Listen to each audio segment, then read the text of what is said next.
Okay, so I'll start it again. So today, as you all know, that we have gathered to discuss a very important subject, which is about the amendment to the IP regulations and the model bylaws regulations.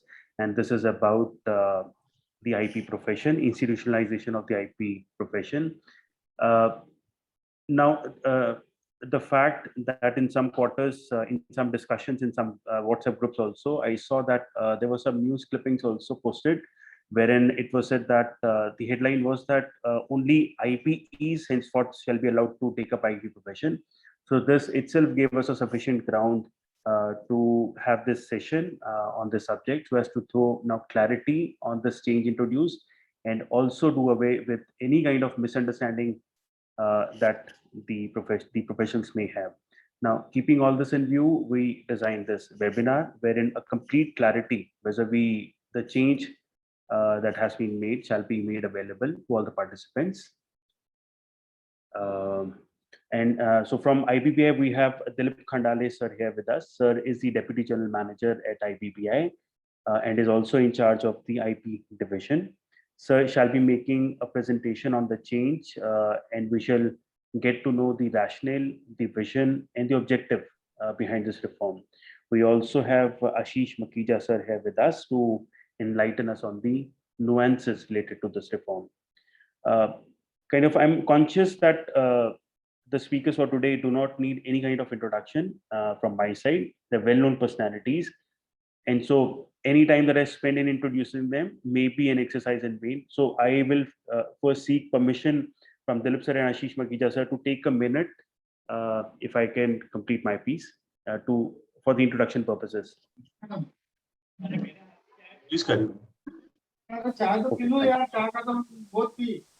Participants, can I request you to keep yourself on mute mode? Okay, so Dilip sir is the Deputy General Manager at Insolvency and Bankruptcy Board of India, and sir has been working with IBBI since the year 2018. Sir is presently managing the IP division as well as the IPE division at IBBI, which inter alia deals with process like registration of IPs and recognition of IPEs, apart from the policy issues concerning the IP and IPEs. In the past, sir has also managed several other divisions at IBBI, which includes the monitoring division, the complaints and grievances division, the values division, and the establishment division. I'll right now give a brief introduction for Ashish Makhija sir also. So sir is the managing attorney at AMC law firm. Sir has been the standing counsel at Official Liquidator's Office connected with the Delhi High Court. Sir is an IP. Sir is also an adjunct professor at Indian Institute of Corporate Affairs and has been in the past adjunct professor at Thomas Jefferson School of Law, from where sir also did his master's in law. Sir is an insolvency law expert. Sir is a speaker. Sir is also a corporate trainer. And if I speak about sir's qualification, sir completed his bachelor's in commerce as also law from Delhi University. Sir is a master's in law from India as well as abroad. And additionally, sir is also a chartered accountant and a cost accountant. With that, I now request Dilip sir to kindly start the session with his presentation. Over to you, Dilip sir. Thank you very much, Ashish ji. Hope I am. Thank you very much, Nitin ji. Hope I'm audible. Yes, sir. You're audible. Yeah. The senior members of ICSI IIP, my colleagues from IBBI, Shri Ashish Makhija ji is also an insolvency professional and a distinguished speaker, and dear insolvency professionals. Good morning to all of you. It's my pleasure actually to make a presentation to you on the important recent amendments which IBBI has effected on 28th of September in IP regulation, and then on 3rd of October on the model bylaws regulation. Now, in my presentation today, I will cover the brief background of this particular issue, the rationale for this particular regulatory intervention or the amendment, and then the implementation part of these particular amendments. But before I begin, you all are insolvency professionals, you all are practicing insolvency professionals, so you focus more attention on the CIRP regulations, liquidation regulation, voluntary liquidation regulation. So process regulations are very, very essential from the IP perspective, but at the same time, the insolvency professionals regulations are also very, very important because these regulations governs the process of registration, monitoring, compliances of insolvency professionals. So I'll request all of you to pay attention to these regulations as well, because these are regulations. You have expertise on the process regulations, but these are the other regulations which are equally important. If we see the definition of insolvency professional under the code, it says that insolvency professional is a person who is a professional member of an IPA and then registered with IBBI as an insolvency professional. So basically, it talks about two things. One is the becoming professional member of an IPA. So IPA are nothing but the frontline regulators of the insolvency professionals. And then the second is the registration with IBBI. So IBBI is the principal regulator, what we call. So this is the dual regulatory structure which is established by the code. Now, when it comes to the professional membership, so professional membership is governed under the model bylaws regulation. These are very important regulations because IBBI registers the insolvency professional agencies, and then these insolvency professional agencies in turn registers, enrolls the professional members through under their model bylaws regulation. And then subsequently, the registration process of IPs is governed by the insolvency professional regulations. Now, these regulations were first notified in November 2016. If you see the first the notification of the CIRP regulation, these regulations were first notified on 1st December 2016. So that time there were no such concept of insolvency professionals.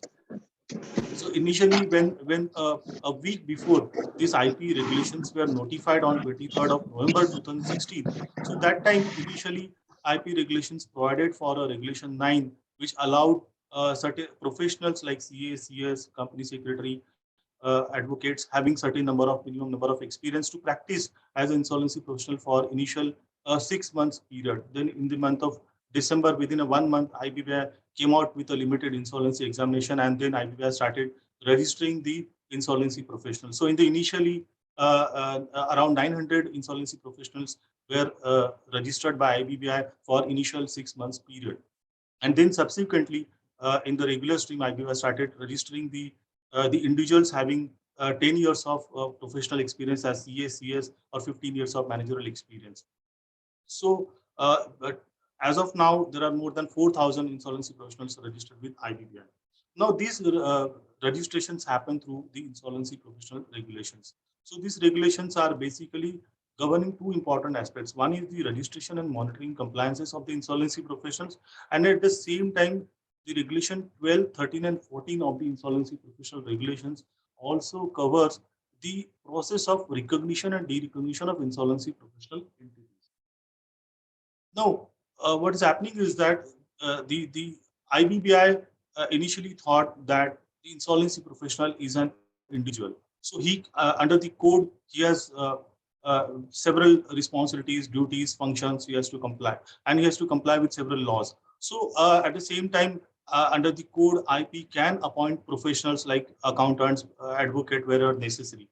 But there are certain activities which requires the the IPs to get the assistance of other individuals. So to ensure that these other individuals or the support services comes through a regulatory mechanism, so IBBI institutionalized this concept of insolvency professional entities, wherein it is the entity, a company registered partnership firm or an LLP formed by IPs for the IPs by the IPs to provide support services to each other.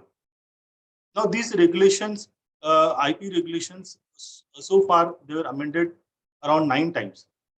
And one of the important amendment came in 2018 when the pre-registration education course was introduced, and at the same time, the insolvency professional entities regulatory mechanism was tightened.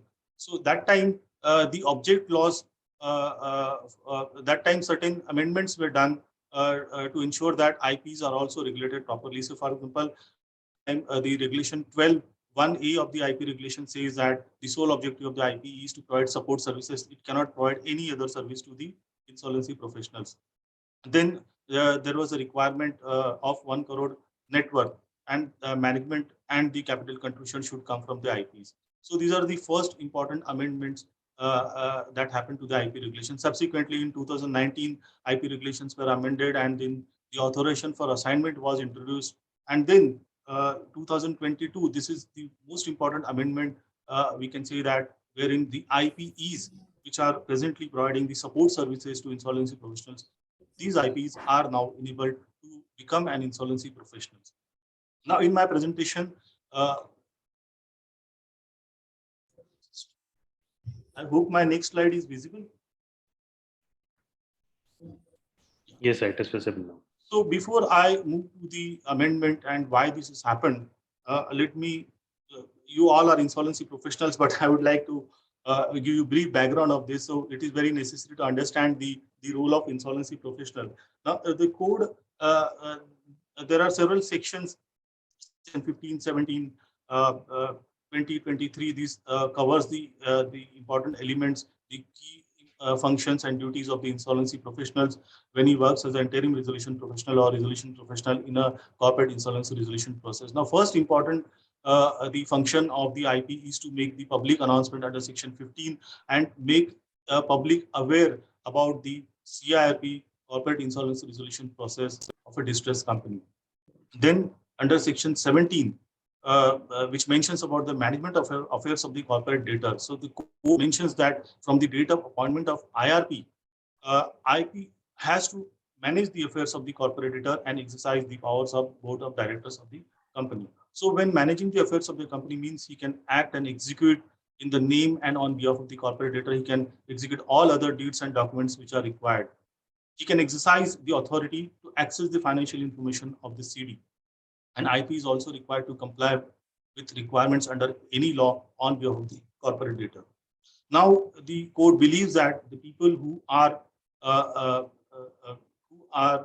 behind these financial distress, they should not be part of the ongoing decision-making process of the CD. So the board of directors' powers are suspended, and all these powers are exercised by the insolvency resolution professional. So all officers and managers of the CD has to report to the IRP and provide access of all information and records of CD. Now, the section 18 mentions about duties of interim resolution professional. It says that IP has to collect all information relating to assets, finances, and operations of the corporate debtor for determining the financial position of the CD, including information relating to business operations for the previous years, financial and operational payments for the previous years, and list of assets and liabilities. IP is also required to receive and collate all the claims submitted by the creditors to him pursuant to the public announcement which is made by the IP. IP is also required to constitute a committee of creditors in a within a given span of time. And at the same time, he has to monitor the assets of the corporate debtor and manage the operations until he is appointed as a resolution professional or a new resolution professional is appointed by the committee of creditors. IP is also required to file the information collected with information utility if necessary, and he has to importantly take control and custody of any assets over which the CD has ownership right as recorded in the balance sheet. Now, section 20 also requires that IP should manage the operations of the company as a going concern. So for this purpose, IP has to protect and preserve the value of property of the corporate debtor and manage the operations of the CD as a going concern. So for this purpose, IP can appoint accountant, legal, other professionals, as I mentioned earlier. IP can enter into any contracts on behalf of the corporate debtor. IP can amend or modify the contracts or transactions which were entered into before the commencement of CRP. IP can raise interim finance with the approval of the CD, and he can issue instruction to the personnel of the corporate debtor. Then section 23 says that RP has to conduct the entire corporate insolvency resolution process. When we say that entire corporate CIP process means the timelines which are given under the regulation 40A of the CIP regulation, where every activity is time bound and IP has to complete those activities within a space so as to ensure that the resolution happen within the given period of 180 days. Then IP at the same time he has to manage the operations of the corporate debtor during CRP when he becomes the resolution professional. So duties of a resolution professional, specifically Section 25 says that again it requires IP to protect and preserve the assets and continued business operations of the city. So throughout this, the interim resolution professional or resolution professional, the duties remains the same, that they have to ensure that the protection and preservation of the assets of the company happens. There is no underutilization of resources. There is maximum utilization cannot happen, but optimum utilization IP has to ensure. So for this purpose, IP can take immediate custody and control of all assets of the corporate debtor. These are very important tasks. IP has to understand the financial position, look out for the assets of the corporate debtor, and then take immediate custody and control of all the assets, business records of the corporate debtor, is to represent the and act on behalf of the corporate debtor with the third parties, be it vendors, suppliers. IP can raise interim finance with the approval of the COC. Again, a resolution professional, just similar to interim resolution professional, you can appoint accountants, legal or other professionals. Suppose if the statutory audit has to be done by the company or any other litigation which the IP has to fight, so you can appoint accountant, legal, other professionals. IP has to maintain and update the list of claims and convene all and attend all COC meeting as the chairperson. Then IP has to prepare the information memorandum, he has to collate all information and then prepare information memorandum for the benefit of the resolution, prospective resolution applicant. He has to invite the prospective resolution applicant and present all the resolution plans to the committee of creditors. And at the same time, he has to file the application for avoidance transactions. So as I said that the most importantly, the code says that the board of directors' powers are getting suspended. An independent individual who is an insolvency professional registered with the IBBI takes over the management, affairs, and operations of the company. So for this purpose, these for these humongous duties, IPs has certain resources available under the code. The code requires that all the board of directors are suspended. All the managers and officers of the corporate debtor are required to report and cooperate with the insolvency professional. IP can appoint other professionals wherever it is necessary, and IP can also take the support services of the insolvency professional entity. So these are the resources which are available with the IP. So the objective of the code remains that, if you see the preamble of the code, it says that the maximization of value of assets of the corporate debtor. So resolution of the CD should ensure that there is a maximization of value of assets of corporate debtor. So for this purpose, it is necessary that IP keeps the company as a going concern while it is being resolved, while the creditors decide on the fate of the company. At the same time, IP has to ensure the continued business operations, and this is a very, very difficult job because he has to manage the multiple stakeholders, be it internal, external stakeholders. He has to manage, there could be hostile environment, he has to manage the employees, vendors. So this is a very, very difficult job. And then there are certain limitations of the individuals because these are multifarious activities and this requires a concurrent efforts on the part of the IP. And it is also observed that IPs sometimes outsource their function to other entities or they seek support from the unregulated entities, which is not acceptable. Now, keeping in mind the tremendous responsibilities on the insolvency professionals and the resources available with the IPs and IP being an individual, so there was a need to re-examine the need for whether there is any need to have any policy amendment to see how this issue can be resolved. So we have received several suggestions from the key stakeholders. We had several rounds of discussions and some of the IPs who are part of these seminars were also the participants to these discussions. So we had a discussion with the IPEs, prominent IPs, and financial institutions, and it has they have suggested that entities may be allowed to perform functions of IP because what happens is that when the company in normal situation, the board of directors of the company have 8 to 9 different professionals who are experts in production, marketing, finance, sales, law, etc. But when individual IP takes over, although he can appoint professionals and he can take help from the support service. At the same time, all the resources of the CD are available to the insolvency professional. Ultimately, an insolvency professional is an individual, so there are certain limitations. So, with this background, we have received the suggestions that the whole process may become more efficient and better outcomes can be expected if entities are allowed to perform function as an IP, wherein entities can work as an interim resolution professional or a liquidator in a corporate insolvency resolution process or liquidation process. And uh, then the outcome will be better. So benefits of entities is that once the entity comes, there will be institution, instead of institutional support, it will be the institution taking care of another institution. So it will have a multidisciplinary expertise, resourcefulness, and corporate governance and better risk management mechanism.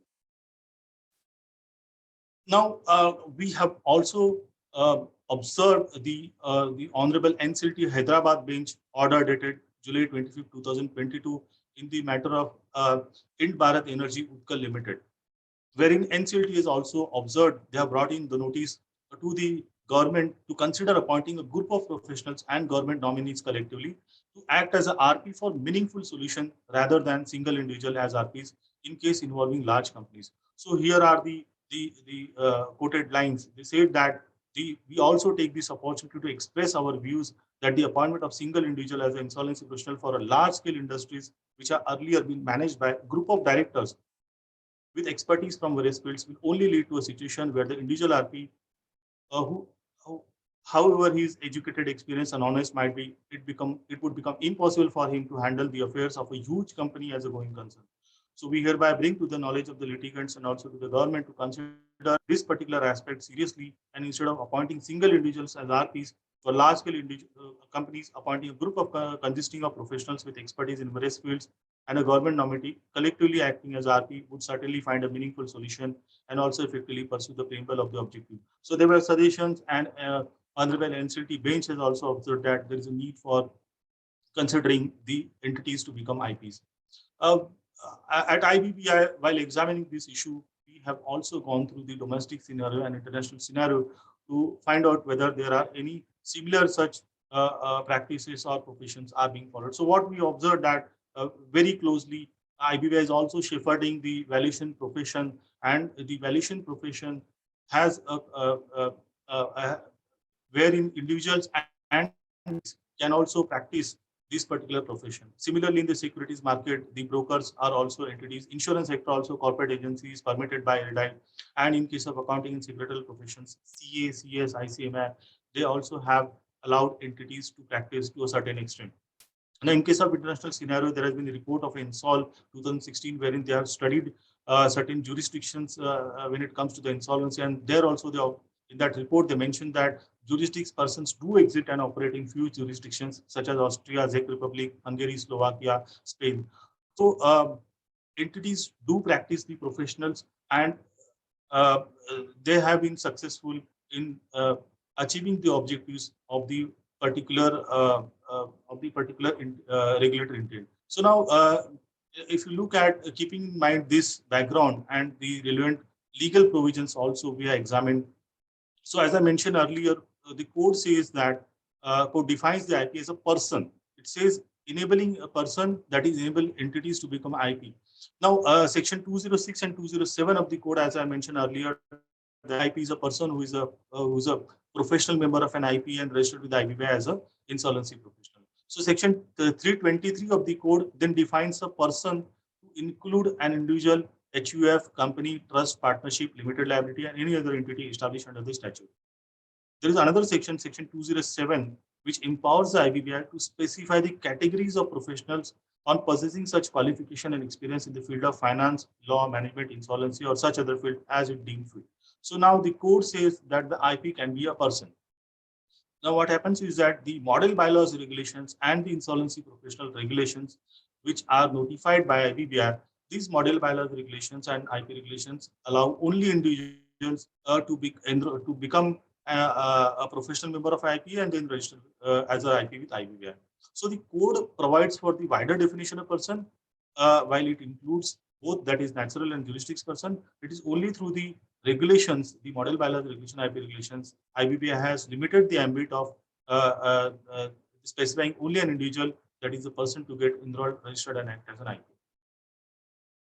So what we observed is that the code has necessary provisions to enable entities to become IPs. Then there was, as I mentioned earlier, in the month of May, June, we had extensive public consultation On June 14, 2022, IBBI released a discussion paper on this particular topic, and public comments were received. Those comments were examined, and there has been a deliberation in the month of June in the governing board meeting of IBBI, and subsequently IBBI amended the insolvency professional regulations on 28th of September 2022, and recently on 3rd October, IBBI amended the model bylaws regulations. Now, as I mentioned earlier, that the idea of insolvency now to effect these amendments, what IBBI thought is that initially to begin with, instead of allowing all the entities to become IPs, since insolvency professional entities are there in this field for past 5 years, they have been providing support services. There are more than 100 insolvency professional entities recognized by the board, and presently there are around 96 IPEs presently working and supporting the insolvency professionals. So it was thought that let us begin with the allow the insolvency professional entities to become an IPs, and then uh, subsequently we can think about expanding this horizon. So now how IPEs work presently. If you see that the regulation 12 and 13 of the IP regulations, this says that the IPs can come together, they can form a company, LLP, or a partnership firm. Say, for example, here I have given an illustration wherein there are 3 insolvency professionals and 1 non-IP. So these 4 individuals are forming a company, LLP, or a partnership firm. Now, the earlier regulations require that the objective of the IP should be to provide support services to insolvency professional. It cannot provide any other services. Then the net worth requirement is around 1 crore. The regulations requires that the majority of the capital contribution should come from insolvency professionals. Majority of the management should rest with the insolvency professionals. Then all the IPE and all its partners and directors are jointly and several responsible liabilities there. And there are restrictions. A member of one IPE cannot become a member of another IPE. So with this, all this, the entity which the company or LLP partnership firm which complies with these regulations, these requirements, 6 major requirements, these entities are recognized by IBBI as an insolvency professional entity. Now, these insolvency professional entities are presently providing support services. Now, the amended regulation says that the IPE can take the enrollment with the insolvency professional agency at the same time, and then it can take the registration with IBBI. So here, the existing IPs are required to amend their objective clause if they wish to become an insolvency, if they wish to become an IP, and they can practice as an insolvency professional. So here there will be 4 stages for an IPE to become IP. The first thing is that they should obtain a recognition from IBBI as an insolvency professional entity. Secondly, then they can either they can continue with providing support services, and if they wish to become an insolvency professional, then on the second stage they can approach any of the 3 IPs and obtain the enrollment from any of the 3 IPs. Once the enrollment is obtained, the IPs can come to IBBI for seeking registration as an insolvency professional.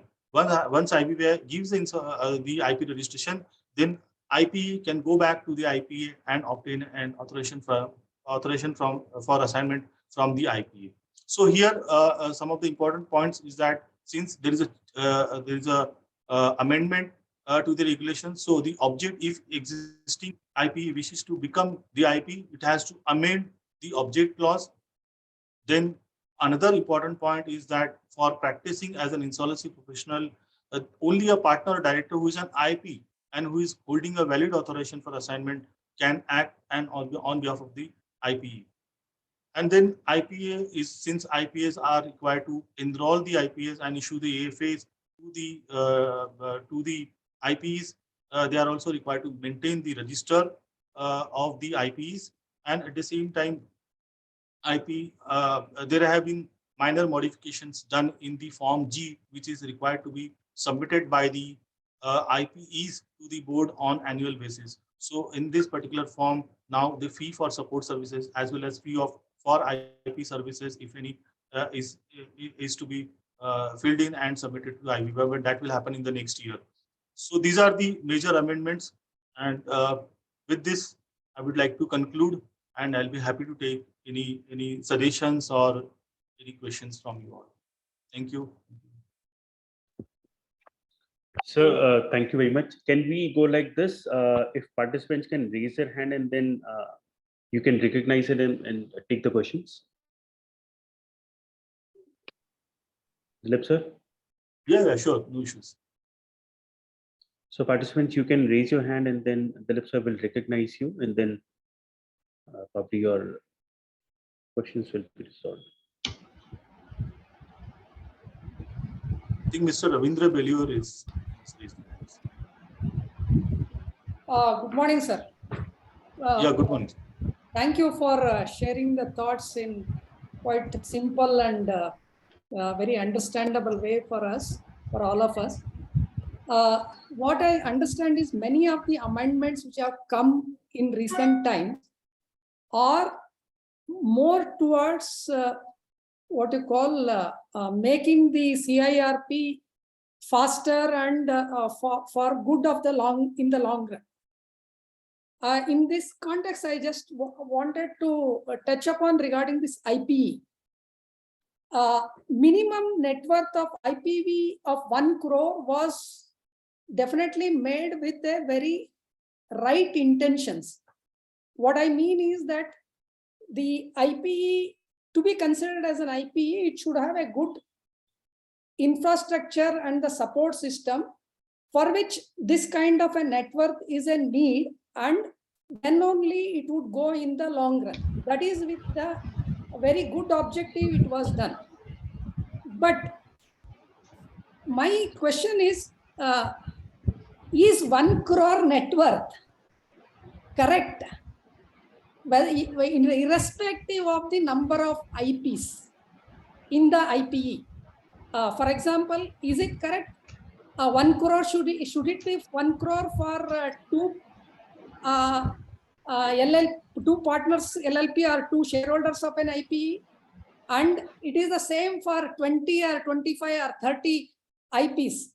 So this is something which I request you to ponder about. I mean, I'm not expecting any right answer or at this point of time.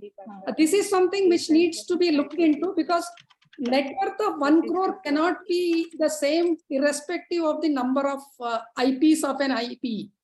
And this, I mean, why I am bringing this topic is there are IPs who have who are intending and who have started sending emails on WhatsApp asking everybody to be their IPs, which is not the objective of IBBI as such. That is the one thing. And second thing is there are ethical rules for all the chartered accountant, practicing chartered accountant, practicing company secretaries, and practicing cost accountants, other advocates.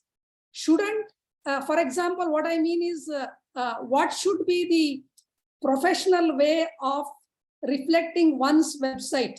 Is it appropriate that IPEs should list down all the banks being empaneled by them? Or, for example, you put the photos of the NCLAT chairman along with you and show the photos, which is not professionally accepted by ICI, ICSI or IPA.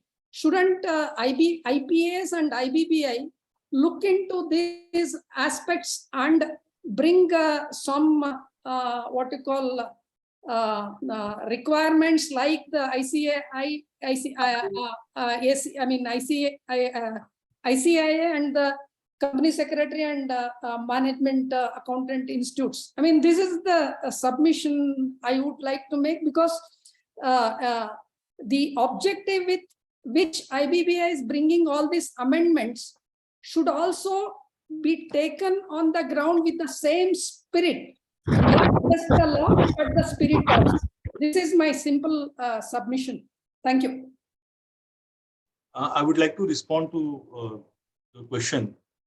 See, the whole idea of having insolvency special entity, regulated entity to provide support services is to ensure that the process and the support comes from the system within the system. So with this objective, initially when the regulations were notified in 2016, November 2016, the original regulation simply said that let the IPs come together, form an entity, and that entity will be recognized by IBBI. Now, taking note of this, that the IP has to have resources, and at the same time, these are individual professionals. So, individual professionals, when they come together, they should have adequate resource. They should demonstrate that they can handle, they can provide support services, and they have the necessary financial and other resources. Regulations were amended in 2018, March 2018, and this particular requirement of 1 crore net worth was introduced. So this was done with what you have said, with the same intention that the necessary resources are to be there. And as far as the conduct is concerned, see, these are all insolvency professionals. They are professionals. They are practicing professionals. They know very well the code of conduct, their professional ethics, and nobody can teach professional ethics to the professional. The professional knows very well. So it is up to the insolvency professionals actually to follow the code of conduct properly and avoid any such thing uh, uh, which can bring any sort of disrepute, or which can bring any sort of questions to the profession. So I think it is up to the individuals to see how to avoid this kind of situations where they can question them. So I think it is very, very difficult. But yes, whenever there are any code of conduct issues or any such things comes across to the notice of IBBI, IBBI does take action, and so IBBI has taken action against the IPEs also in the past. But ultimately, the professional has to follow the code of conduct, and it is up to the professional to see all these things. So that's what I can say. And as far as the revising the requirement of net worth, I've just noted this point. Probably we will have another round of discussion with all of you to understand how better this implementation of this particular amendment can happen. So I've just noted that point. That's a good point, sir. Thank you. Thank you. Thank you very much.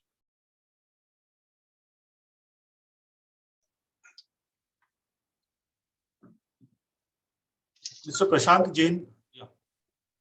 Yeah. So, good morning, sir. So this with regard to AFA by IPE to hold as a IP, what would be the requirement? All the partner has to have a valid AFA in case suppose any partner is not having a AFA. Will the IPE will get a AFA as a IP? Sir, here the requirement is that the only partner or director who is an IP should hold the AFA and act on behalf of IP. So, while accepting the assignment, only the partner or director who is an IP should have an AFA. And as far as the AFA for an entity is concerned, all those conditions for the AFA will be applicable except the condition of employment, continuous professional education. With this will not be applicable. Okay. Sir, if any of the partner is not having a AFA by a time of renewing a IPE as a AFA, that IPE will not be able to renew the AFA or to get the AFA.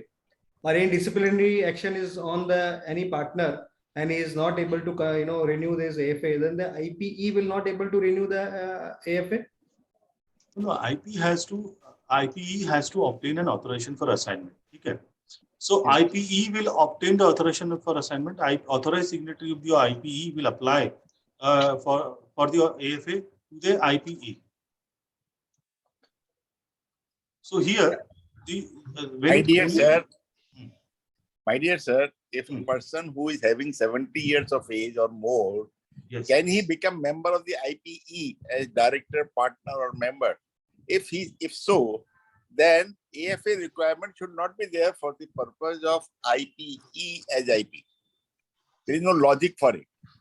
Sir, see, presently the IPE require the requirement of IP is the majority of the capital contribution, majority of the management should come from the IP. Okay, so IP for becoming for practicing as an IP, you have to have an AFA. No, a person who is 70 years and above can be an IP. He will Yes, make yes. the payment to the IPA as well as to the IBBI for his fees, annual fees or Yeah, now- 5-year fees. Yes, But sir, then now he also- cannot practice as RP fund. But he's become member of IPE, then IPE and he's registered as IP. IPE is registered as IP also under the revised regulation. Then whether the AFA will be granted to the IP, that IPE as IP or not. The Sir, question major- is that it is in. I mean, you have made a modification, which is a welcome modification, but unfortunately, you have not thought through that what would happen to persons who are more than 70 years of age. And they're the most experienced persons of the industry who can run the industry very well. Sir, now also they can become a part of IP as a partner director, sir. So there is no Right, restriction on them. but if they don't have AFA, because they have not been granted the AFA. But sir, there will be other members, sir, because it is not the only, the majority of the But just now you have said that AFA is required for all partners and directors for the purpose of IPE becoming IP and to get the AFA. No, I am Just now saying you have that. said that. No, I am saying that, sir. There are three. Say, take this example, sir. IP1, IP2, and IP3. IP1, IP2, and IP3. So, in these three are insolvency professionals. So, one could be a person who is more than 70 years of age. So, this person may not have an AFA, sir. Right. But whether that IPE can be registered as IP under the revised guidelines, and can that IP, that is the IPE, it will get AFA or not? Sir, IPE will get the AFA, sir. IPE will get the AFA. We'll add this into our FAQ. But that is not, your guidelines doesn't say that. No, I We'll think add it's, this point. We'll add this sorry to point in the interrupt. I FAQs. think it's amply clear. Sorry to interrupt. It's amply clear. The IP is that person will be member as non-IP. He won't be signing. Yes. As That's only right. the partner and director is entitled to sign. That's right. That He is will what contribute to the ecosystem.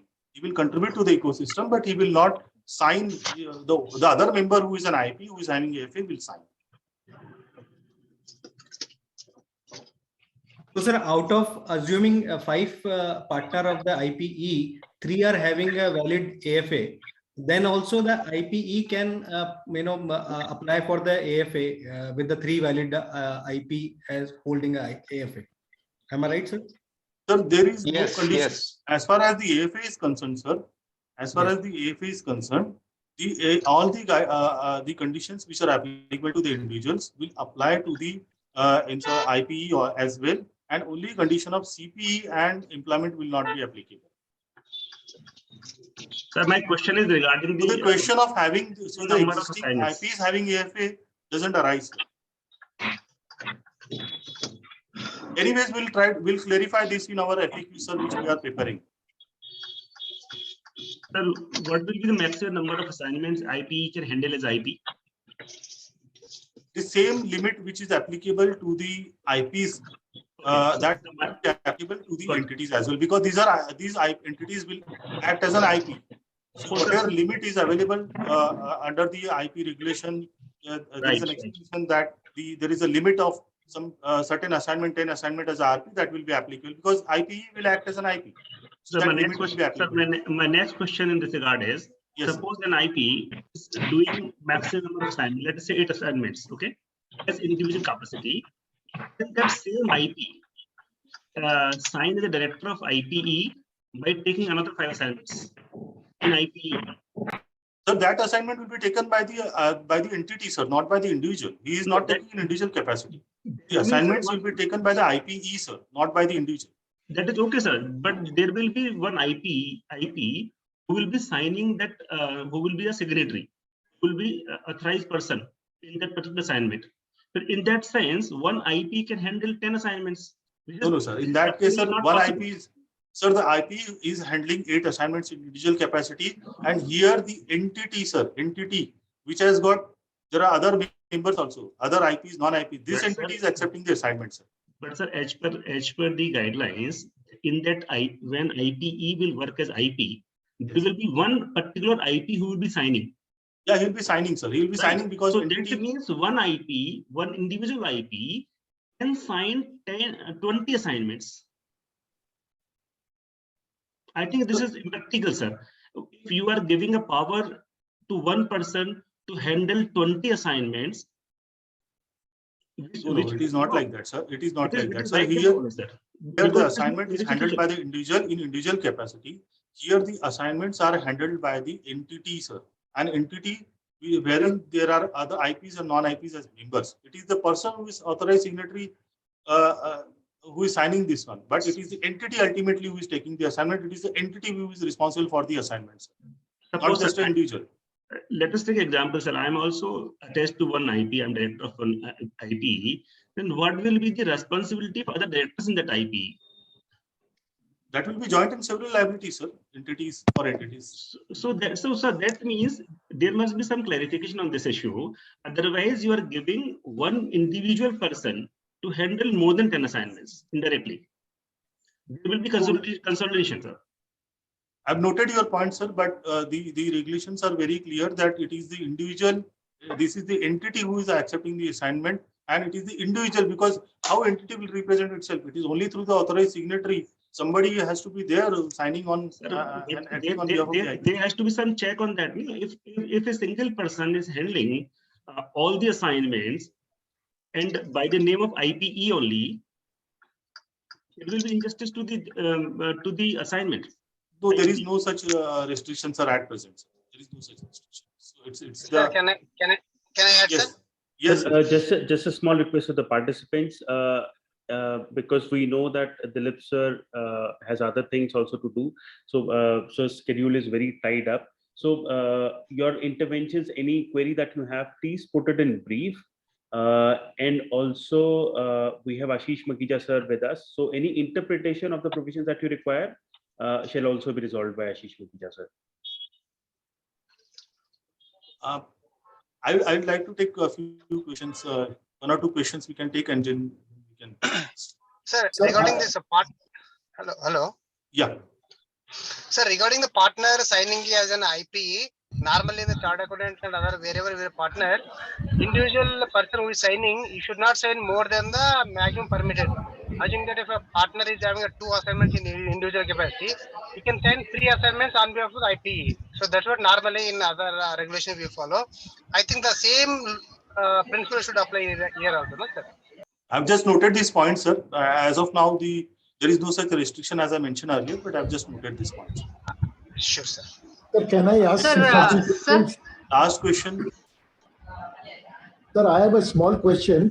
Yeah, I'm already IP, and I'm a whole-time director of a IPE. Yes. Now I belong to ICSI IIP. Yes. Now you have given a very good quick show. Now what I understand, IPE to act as an IP, we need to first, because we have the limited company as an IPE, we have to amend the object clause, isn't it? First, correct, sir. Correct. Sir. Okay, and object clause will be all to provide the support services plus insolvency to act as insolvency protection 1. That's right, sir. Now thereafter we have to apply to IPA. Now I belong to ICSI IIP, and being a whole-time director, I will be authorized to do, certainly. Now to which IPA we will go, because the other 3 also IPAs belong to triple IPI, but I am a whole-time director, I belong to ICSI IIP. So where do we apply, how to choose IPA? Will it be ICSI IIP or other? Sir, you can go to any IPA because it is the IPE who will be getting the enrollment. So it is not the individuals. As per your convenience, sir, as per your choice, you can approach the IPAs. And this application has to be in the form AA, right? That's right. Okay, number 3. Now this is IP is already registered with IBBI, and we have the insolvency professional entity recognition certificate also, and 5 years is going to expire after 2 years, 2 years probably. Now should we also apply after to IPA, thereafter to IBBI again for both the services or insolvency professional services? Sir, if you are an entity already recognized by the board, you need to amend your object clause, because presently the restriction was there that sole objective is provide only support services. Now with the amendment, you have to amend that clause, and you can add the either you can you can retain the only as an insolvency professional. You can have the both the services, support services, and then you have to apply to IBBI for the amendments to your constitution documents. Once the IBBI approves, IBBI will confirm that, and then based on that recognition document, you can approach to IPA. Okay. Acha, number 3, like IPE, we pay, there is a payment of for 5 years. Now, for IPA again and IBBI, just like the IP, will be the yearly payment or 5-yearly payment to both IPA and IBBI? Sir, I want a little clarification on the fees. Sir, as an IP, there are 2 payments. First is that when you make the payment in the application, and then every 5-yearly fee to IBBI. And the second payment comes on yearly basis as a percentage share in the professional services. So as an IP, once entity becomes an IP, the same thing, whatever the regulations apply to the IPs, it will be applicable to the IPs and IP entity acting as an IP. So again, you have to make 2 payments. One is a 5-yearly payment, and the second is the yearly payment. That's all. Okay. So the last thing about the confusion, I was listening to various speakers about the limit of assignment. Sir, here what I understood, the purpose of IPE to become IP, because there are various IPs and they together, because ultimately the assignment will be taken by the IPE, not by the IPA who is signing or whole-time director, right? So now suppose there are 4 IPs in the IPE. Now, as an individual capacity, my limit is maximum 10. This should be my limit. Whether I become a whole-time director or partner of IPE or not. But when IP become a IP, then there should be the separate limit, because the whole objective and idea and the preamble of IPE become IPEs for a larger company, and where not one, there may be 2, 3, 4 IPs can act together for insolvency professor of any city. So there should not be merged of limits, because that's a separate limit for the individual, and there should be the separate limit of the IP, because the IPE, when is acting as an IP, have so many IPs to intervene and to manage. Am I right, sir? Sir, I already clarified that individual limit is a separate thing, and when IPE becomes an IP, since it's an IP, the limit will be applicable to the IP. Yeah. So it's the entity, individuals having separate limit, and as an entity, that's the limit to the entity. So there are 2 separate limits. Okay, thank you so much, sir. Thank you. Sir, but the person working is the Good same. afternoon, Na? sir. Sir, but the Good person afternoon. working, suppose is the same now, whether it is an individual or IP. Suppose there are 2 partners, and 2 partners are working in individual as well as IP. Good afternoon, sir. Yeah, good afternoon, ma'am. I think I have already clarified Sir, the earlier one. Yes, ma'am. I need some clarification, sir. Here, I mean, when IP is appointed, it will be through the representative of the IPE, through an IP who will represent the IP. Therefore, if it is a partnership firm, Partnership Act applies in the case of other professional registered firms. In the same manner, Companies Act applies if it is the case of LLP Act, as well as Companies Act will apply if it is a company or LLP Act. Can you please bring out a regulation where these exceptions from these act is being considered in the IP for regulation of the insolvency professionals while acting as IPs on behalf of the entity? That is one thing. Then I would like to suggest that an limit can be drawn beyond which it has to be given to IPE, so that individual IPs can have their own matters, which for which the threshold can be fixed by the IBBI. Number 3 is I want to know if there is any violation by a single IP. What is the consequence of the does all the partners of the IP become liable for the violation made by one IP? That is a thing, or only for the support services that was rendered by the IP? These are the issues that I want to raise. Ma'am, you asked 3 questions. Second is suggestion. I have noted that suggestion. The first question is about the Companies Act, LLP and partnership firm. Now, ma'am, we are not registering the insolvency professional entity. Okay? We are recognizing the insolvency professional. Number 1. So the IPs can form a company, LLP partnership firm, and those company, LLP partnership already registered with the MCA. When they meet certain criteria, as a net worth of 1 crore, majority of the capital contribution, majority management, those, when they meet those conditions, those companies, LLP partnerships are recognized by IBBI as an insolvency professional entity. So these entities in turn have dual regulation, I can say. They have whatever has to be followed under Companies Act, LLP partnership firm, that has to be followed. And while practicing or providing support services, whatever is there under the regulations, under the code, that has to be followed. So we have to understand that the IP itself, they are having a dual regulatory structure in a way. Number 1. When it comes to the number 3 questions, madam, you asked about I think you asked about the limit, the disciplinary action. Ma'am, see, it is very, very difficult to say, I mean, whether the individual is responsible or whether the entity as a whole is responsible. Who is responsible? So that depends on the merits of the whether the corporate will needs to be lifted or not.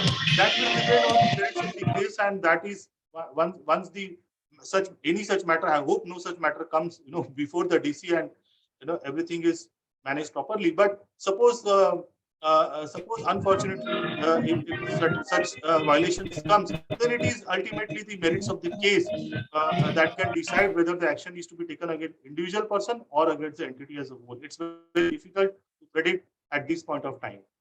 So that is what I can say. Thank you. Sir, I have a question, sir. Sir, since Hello. it is possible, Sir, last hello? question, please. Sir, I have a question that since it is possible to take the enrollment with IPA, I mean different IPA by the IPE and its partner IP. So in case of default, which IPA will come into picture? Sir, again, we have to understand that this is the insolvency professional entity is enrolling as a professional member. So the concerned IPA will be the IPA because you are a professional member of an IPA of that particular IPA. So that IPA will come into the picture.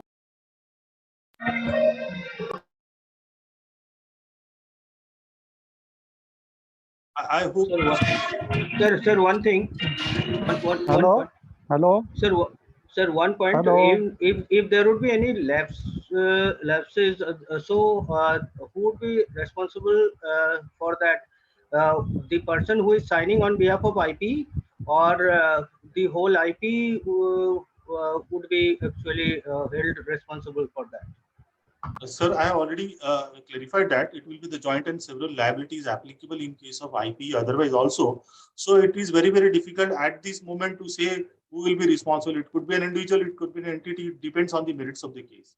So if the merit requires that corporate will is required to be lifted, then that will be done. If it doesn't require, then accordingly the action will be taken. So it is the merits of the case before the DC. Participants, can I make a request? Can I make a request? See, insofar as the interpretation of the language of the regulations is concerned, we already, as I told you, Ashish Makhija sir is here with us. So those things will be taken care of by sir. So I believe, and sir has already clarified on most of the aspects, and sir has some other meeting also scheduled. So, Dilip sir, if it's fine, I think you can take another one last question, and then probably you can take up the other things. Yeah, Excuse me, sir. Hello. One last question. So you can recognize from whom the question can come. So yeah, tell me, sir. One last question, please. I have to leave for a meeting now. Yeah. Hello. Yes, sir. I can hear you. Sir, question, this regulation is coming that the IP cannot share his fees So in this case, when he is going to IPE, so how this regulation will not violate that the RP is not supposed to share fees with anyone. Sir, whenever the regulation says that whenever IP appoints other professional or other entity, he cannot share a fees. No. No, he is a member of IPE and he is suppose he is appointed individually capacity. So then in case he is not able, how he will share his fees? He should not share, sir. He should not share. That's right, sir. What will happen? That's right, sir, because the regulation prohibits that. So, but because sir, I would like to answer to that one. See, when an insolvency professional acts as a IRP, RP, okay. So all the personnel, the company personnel or the managers, everybody reports to him. Then he appoints other professionals, and then he also takes support services. Now support services में he is a partner or director. Now support services के लिए IP gets his own professional fee from the under the CRP. One, and secondly, whenever he appoints an insolvency professional entity, that insolvency professional entity also gets the fee for the support services. So where is the question of sharing fee arise? I do not understand. It is there are two separate. One is a professional, one is an entity providing services. Separate billing happens. So the question of sharing doesn't arise, and if that happens, that is not correct. So my second question is that in case of disciplinary action, so first before coming to this type of regulation of IPE, so some regulation of the disciplinary, all the matters should be come to the picture and circulate to the members. What will happen in this case?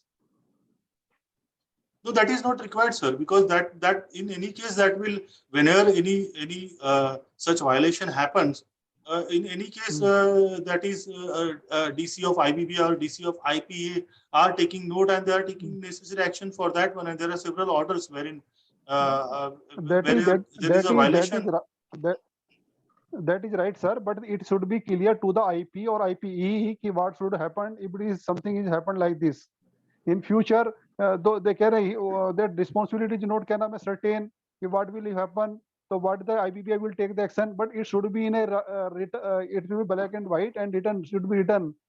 And sir, the that's the reason. Sir, you are forming a company, you are forming an LLP, so you have a joint and several liability when it comes to the recognition of IPEs. So so it is already there, sir, in the regulation. Sir, one small doubt. Thank you. Sir, one small doubt, sir.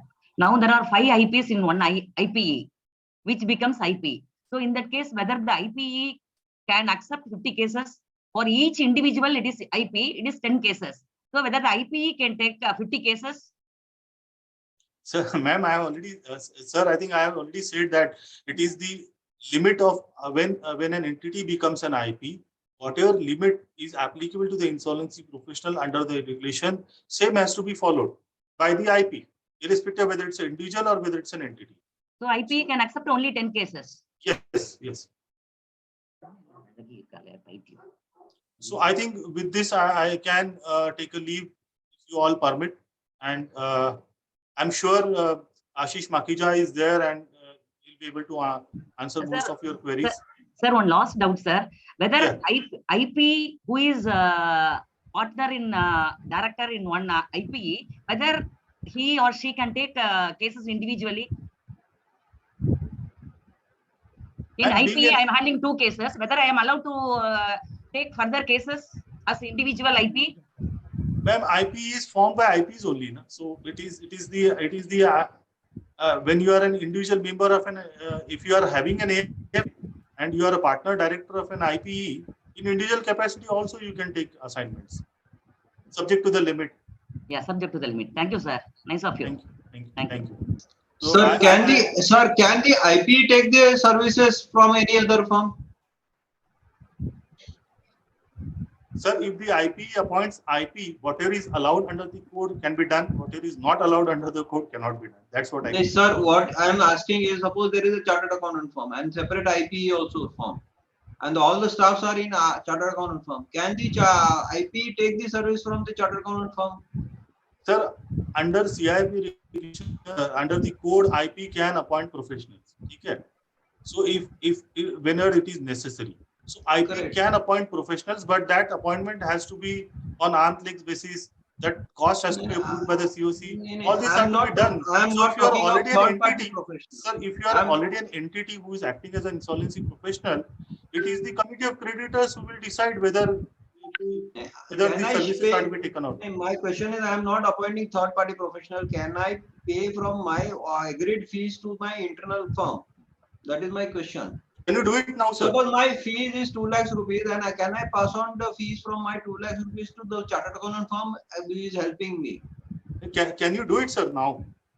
Yeah, from my fees I can do it now. I am not able to do it from the third party additional cost. I am paying it out of my share only. Sir, if IP can have his staff, he can share his fees as far as it is not billed separately, sir. Yeah, it is not billed separately. Whether can I avail the service from my chartered accountant firm, because I am avoiding duplication of overhead and stuff. Sir, I think that doesn't require clarification, sir, because as an IP, sir, if you are having your own staff, you are an individual. Some individual IPs are having their own staff, and they are not billing the process separately. So ultimately, you are paying salary to your staff. It is coming from your earnings only, no, sir. If you are not billing separately, then there are no issues. See, I am not billing separately, but Issue happens when there is a billing, sir. Issue happens when there is a billing, when the cost burden is shifted to the committee or to the CD. No, cost, but then can I pay to my separate associate firm where I am not availing the service from the firm? Sir, I think I already clarified it. Okay, fine. I think, sir, now we can thank you for Hello. your sir. Hello. Nitinji, I think I can close here now. Right, sir. Right, sir. Sir, thank you very much for your time, clarifying so many doubts. There is one. I know you have a lot of meetings scheduled. I think I already hijacked Ashish Makhija's portion. So participants, as I said, we already have Ashish Makhija sir here with us. Sir shall clarify on a lot of your doubts. And if need arises, and we can have another session with Dilip sir, provided sir has, time for the same, and then we will definitely conduct. Sir, I have one question. Can I take a leave, Ashish, Nitinji, now?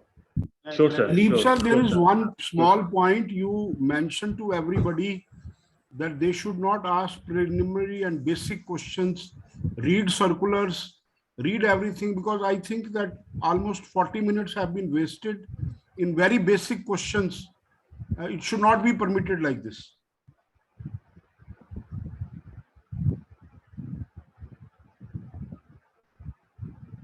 Suggestion noted, sir.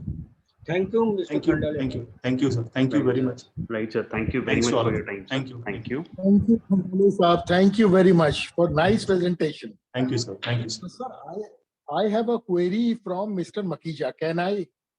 Sir, that will be done. Sir shall take up his session now. Let's. Makhija sir, I have one query, one basic query which I have. Mr. Agarwal, let Ashish Makhija sir started, and then subsequently you can ask. Okay, sorry. Thank you. So Dilip sir, thank you very much. If you're there, sir, thank you very much for your time. I can see that we have already taken more than what we asked you for. So thank you very much once again. Ashish Makhija sir, over to you. Please enlighten us on these amended regulations. Thank you. Okay, thanks, Nitin. I think most of the aspects have already been debated and discussed. But friends, let me give another perspective. And of course, I know there are a lot of questions. In fact, I've also got a lot of questions on certain clarifications which are required from IBBI also. But be that as it may, well, friends, the first question that arises is whether these provisions which are brought in, like IPEs can also act as an IP, are they progressive? Are they innovative? I mean, they are trying to institutionalize from these aspects which we hear, is that they are trying to institutionalize the IP profession. in the name of capacity building, in the name of better confidence, in the name of better infrastructure which is available. Well, friends, India is definitely taking a lead in this aspect. There are few countries, very few countries, and I will say they are nondescript countries which are already having corporate insolvency professionals or receivers. But look at the bigger jurisdictions like USA or UK or Singapore or Australia. Well, none of these have corporate IPs. Well, definitely India has taken the lead, and the definition of IP has changed. If we look at Regulation 2(1)G, as Dilip ji also mentioned, that we always read process regulations and we ignore insolvency professional regulations, which are extremely important for us. In fact, this is the basis from which we exist. Otherwise, we will not be existing if this is also not there. But friends, read my lips. In next 4 or 5 or 10 years, let's take a benchmark, 5 to 10 years, we will have another big 4 or big 5 or big 10 in IP profession also. This institutionalization will definitely may lead to monopolization. Of course, we were talking about the limits, that how many assignments can happen. Today, the limits are absolutely the same, because IPEs are also recognized as an IP. So therefore, IPEs will also be able to take up the similar assignments. I think that question has already been answered. So IPE at any point of time cannot have more than 10 CIRP assignments. Now, we are talking only about CIRP. There is no restriction in liquidation assignments. So you can take any number of liquidation assignments, you can take any number of voluntary liquidation assignments, but the restriction only applies to the CIRP assignments at one point of time, and not more than 3 can have more than 1,000 crore admitted claims cases. So if the idea was to bring the IPEs to handle large cases, I think that idea is defeated with this particular purpose. Either they should have restricted IPs that, look, they will be handling more than 2,000 crores or 3,000 crores. Well, that would have been better, because then that would have answered the question of infrastructure. But having said that, I will not look at in a negative manner. I will not also say that IPs are going to lose vis-a-vis the IPEs. That's not going to happen, particularly if the limit is only 10 to a certain extent. So this is, with this background, let me just mention 2-3 things, because in any case, a lot of questions, answers have already come in. Friends, insofar as eligibility of the IPs is concerned, if you look at the eligibility criteria, now there were 7 clauses which were there. And the last clause was very important, that IP should be a fit and a proper person. And in fit and proper person, 3 categories are involved: person of an integrity, then absence of any conviction, and then competency, including the solvency and the net worth criteria. So these were the conditions which were there. Insofar as IPEs are concerned, none of the conditions apply insofar as the eligibility for IPs is concerned. And only the last one applies, which is talking about that IPE should be a fit and a proper person, including all its directors and partners. So that criteria is still going to apply, which is talking about integrity, talking about absence of conviction, and talking about competency. So the first question which also comes to your mind is that if an IP entity, which is say a company or a limited liability partnership, comes into CIRP, supposing that can also happen, even in that IP entity can also come under CIRP, isn't it? So can they continue to act as an IP? The answer is no, because then they will lose the competence aspect of solvency and net worth criteria. So those kind of things will definitely hamper this. 2, friends, which is very important. Before you take a plunge into IPE entity, joining somebody as an IP entity, you must bear in mind that the registration fees, the application fees, and then the registration fees is 2 lakh rupees, and for every 5 years, because for individual IPs, it has been increased from 10,000 rupees to 20,000 rupees.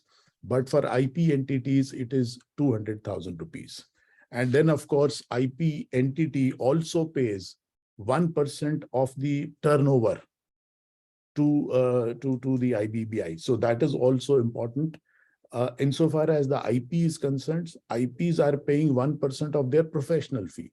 But IP entities will have to pay 1% on their professional fee and 1% on the turnover. Of course, turnover will not include the professional fee as an IP entity because there can't be a duplicity. But whatever support services they are rendering, again, they will have to pay, which they are paying even today also. And of course, it was only 0.25%, which has now been increased to 1%. And then, of course, IBBI is also charging a regulatory fee. And regulatory... I've muted him. Sorry. Yeah, okay.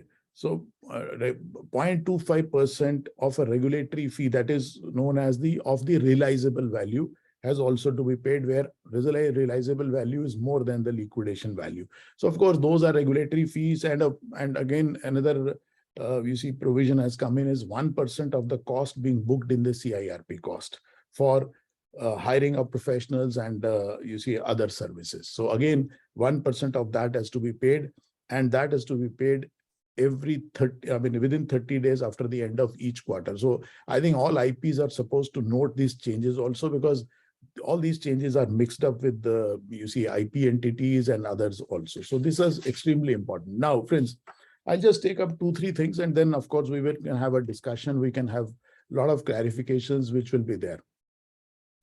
Now, first is whether AFA is required by the IP. I think this has also been debated and discussed. Yes, AFA is required separately. So first, what are the steps? You need to form an IP entity, which can be either a partnership firm, which can be LLP, or which can be company. Then you have to apply to IBBI for recognition. So recognition, will be granted to such an IP entity. After the recognition has been granted, then they will also make an application for enrollment with an IPA, any of the IPA. So supposing you have got, say, 5 partners or 5 directors who are IPs. 2 are registered with, say, ICSI, 1 is registered with, say, ICI, 1 is registered with cost accountants, IPA. Now, insofar as registration of IP entity is concerned, you have a choice. You can register with any one of it. But I think it is always better to be registered with the same IP where majority of the IPs are registered. So that will be there, but it's still a choice. After doing that, then the enrollment is done of an IP entity. Then you will have to apply for registration with the IBBI. So registration is also mandatory after recognition. Once that registration is granted, then you will have to come back again to IPA for granting of the AFA. So this is also extremely important, because now you want to take up the assignment as an IP also. So 2 purposes for IP entities. 1, they can be a support service to IPs. B, they can also provide services as an IP, just like an individual IP does that. One of the changes which has taken place in the guidelines and other places also, that now the shares, earlier there was saying that the majority of the shares should be with the IPs. Now they have changed. They have said shares and voting rights, both of them should be the IPs, majority of which who are its directors. So this is also one of the change which has actually happened. Now, friends, what is the crucial point? Regulation 13 sub clause 3. IPE shall be jointly and severally liable. Now let us read this. Shall be jointly and severally liable for acts or omission of its partners, directors as IPs committed during such partnership or directorships. Now, this provision was in a different context. Let us try to analyze this. IPEs were primarily recognized, and they were also rendering services for support services particularly. So they said that if any act or omission of its partners is done, then IPE shall be jointly and severally liable for it. The question which begs, attention is that whether the disciplinary proceeding, I think a lot of questions also came. And no straight answers can be said. It will depend upon the facts and circumstances of the case. So let me try to, hit the nail on the head. The question, which is very important in everybody's mind is that, look, if something happens to IP entity, is it going to impact all the IPs also? That's the question which probably everyone wanted to ask. Well, friends, there are two aspects which I will dissect this question into two parts. Number one, insofar as the professional misconduct are concerned, the show cause notice has to be issued to an IP. And here the IP would be IP entity. Supposing an assignment is taken in the name of an IPE, what IBBI can do? IBBI can issue a show cause notice to an IPE, IP entity. Now, if IP entity is found guilty later on, now what action can IBBI take? We have all seen that. They can impose penalty. They can also suspend the, you can say the AFA, and they can also suspend even the registration also. AFA is of course is fine, but they can also suspend the registration. They can even terminate it. Now, let us understand the impact of this. If the registration of an IP entity as an IP is suspended or terminated or cancelled, well, then IP entity cannot do that business. Does that affect the persons in individual capacity also? The answer is no, because they will get affected because the entity gets affected. So they will not be able to take any assignment, which the entity was taking it. But it will not impact professionally their own personal assignments unless, now here is a catch, because one of the person who is going to handle the assignment, because the IP entity has to name that person, that so-and-so is authorized and also holding an AFA to sign on its behalf. Now, signing on its behalf or acting on its behalf does not mean that only that person is looking after. So you will have to really demonstrate that, look, yes, this person was solely responsible for handling the affairs of this process or the CIRP. In that event, the show cause notice has to be issued to two people, one as an IP entity and also to this professional. Unless that show cause notice is issued to a person in the personal name of that IP, then he will not be held responsible for any disciplinary action which IBBI may take. So let me clarify once again. So if an IP entity does an assignment, and if some show cause notice comes, then IP entity will have to answer it and not the individual IP. And if supposing the IP entity is held guilty as an IP, then it may impact the IPs in a larger this thing, because if they are suspended or something like that, supposing some penalty is imposed only, then it will be collectively the responsibility of all the IPs who are directors to pay that penalty.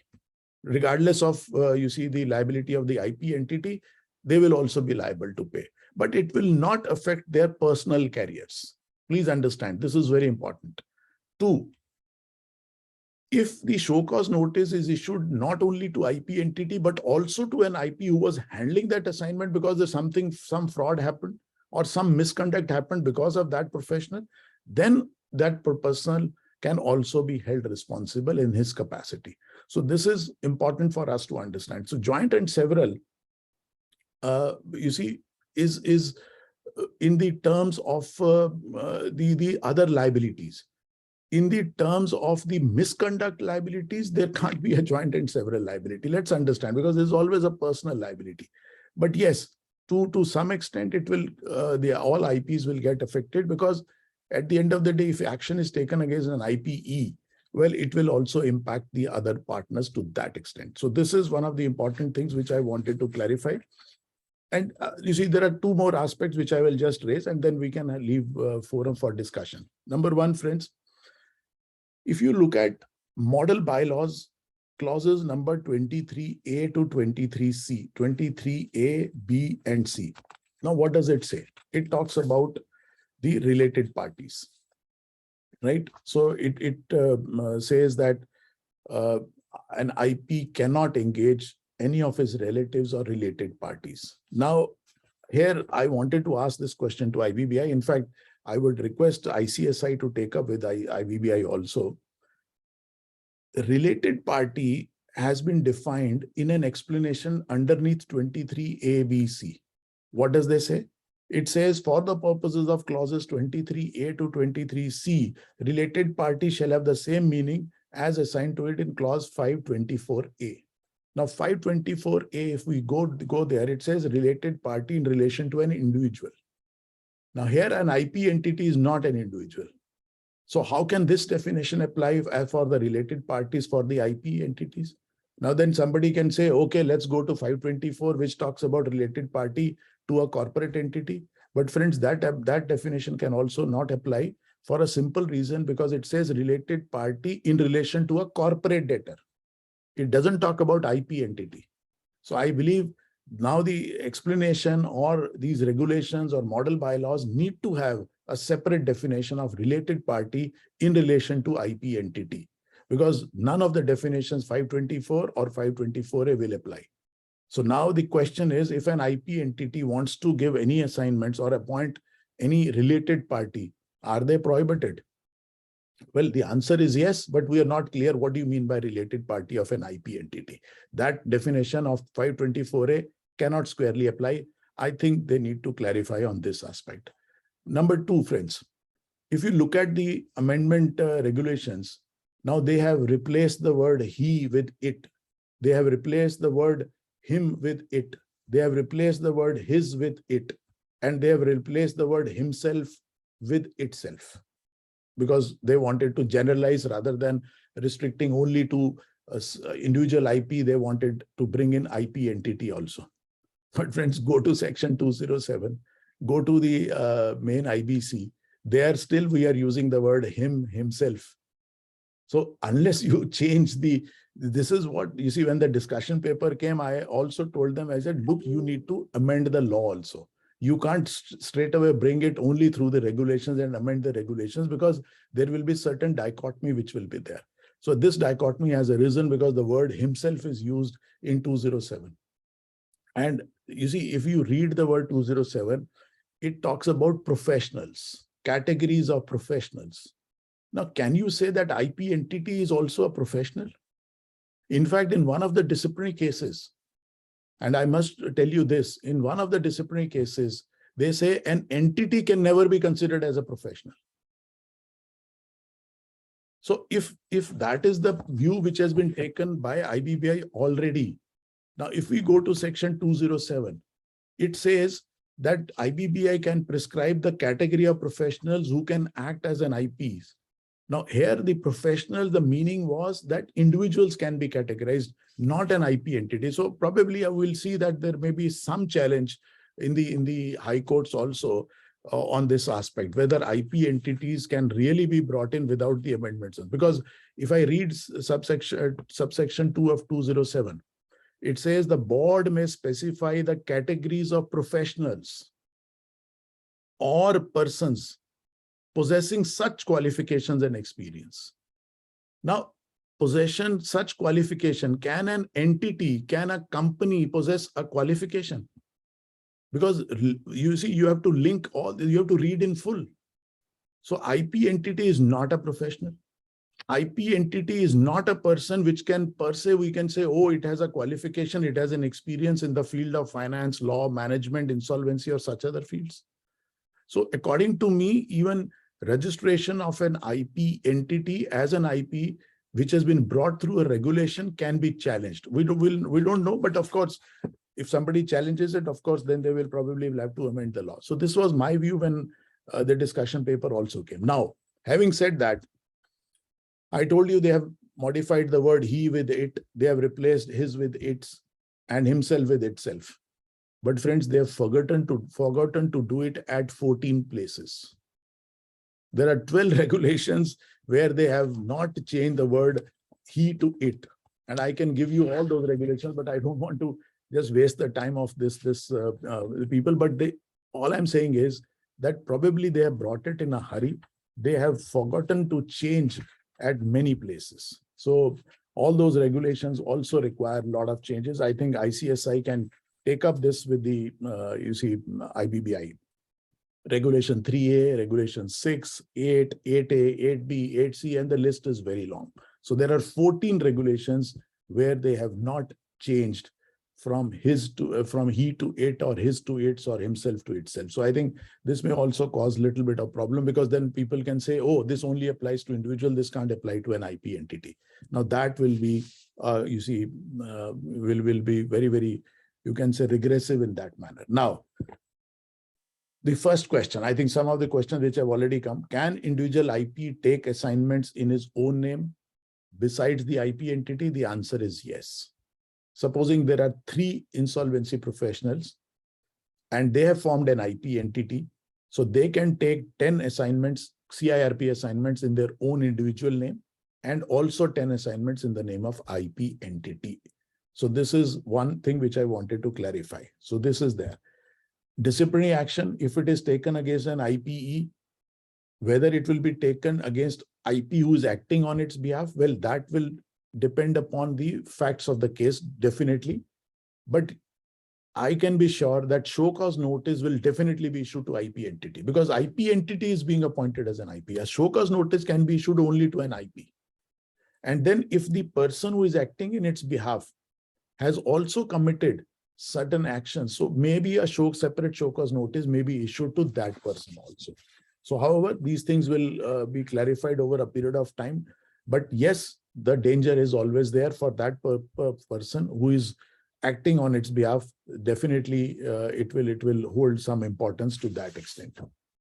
Now, 3-4 things which have not been clarified. Supposing there is a deadlock in the IP entity.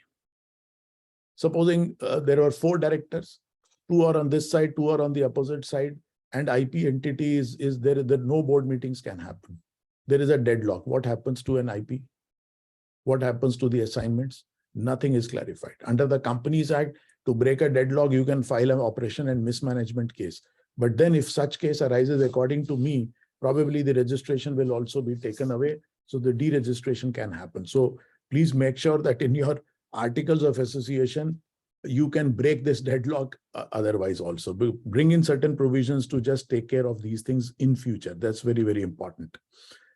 Another question which can come is, can an IP who is authorized to sign and act on behalf of the IP entity can be replaced by IP entity? Supposing today X is appointed and tomorrow they want to say, oh, instead of X, Y will look after it, because probably X AFA has expired. So, or maybe A has become disability is there. Maybe he has resigned from the IP entity. Maybe he expires also. Well, the answer is yes. Because who has been appointed? He has been appointed through a decision of the board of directors of that IP entity, isn't it? So, and the power to appoint always includes the power to remove or power to change or power to modify. So according to me, that's a natural process which will definitely happen. So in between also horses can be changed. So I don't think there will be any problem in this particular case. Now, one more aspect. Supposing IP entity has an account which becomes an NPA. Can also happen because it's a corporate entity. Probably they have taken loans. So then what will happen in that case? So if that becomes an NPA, nothing is clear. So anyhow, but if the NPA is there, probably I would presume that it is going towards the insolvency route. So solvency condition is not satisfied. So if solvency condition is not satisfied, then IP entity is not a fit and proper person to be registered. So next time its registration can also be cancelled. That will also be very, very important. Now, the biggest, you see, the problem which will arise is this. Pending show cause notices. Today, show cause notices are being issued to IPs. But pending show cause, disposal of the show cause notices, now their AFA is suspended. You know that. So any disciplinary inquiry starts against an IP, their AFA is suspended and they can't take fresh assignments till the time the case, you see, gets decided. Now, if this happens to an IP entity, well, friends, the same thing will again can happen. If a show cause notice is given, AFA will remain suspended till such period. And then if you have formed an IP entity, what will happen? You will not be able to accept future assignments. So these are the risks and the pros and cons, because if you are forming an IP entity to act as an IP, friends, you need to really think about all these aspects which are there. So this is extremely important. Anyway, now I will leave to the audiences, to my friends to ask questions and clarify. Let's debate and discuss many other aspects if some things are not yet clear, so we can have a discussion on that.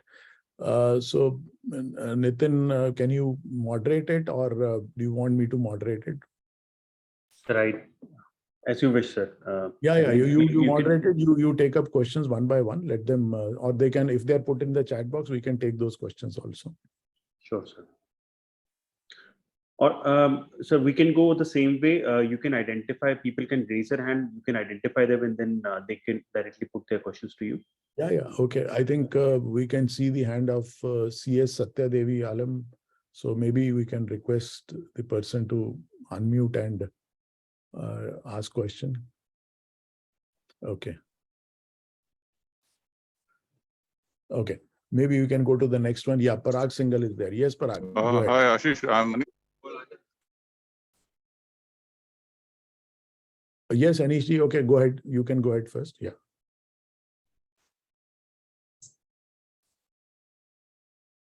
Sir, probably he is on mute. Okay, so go ahead.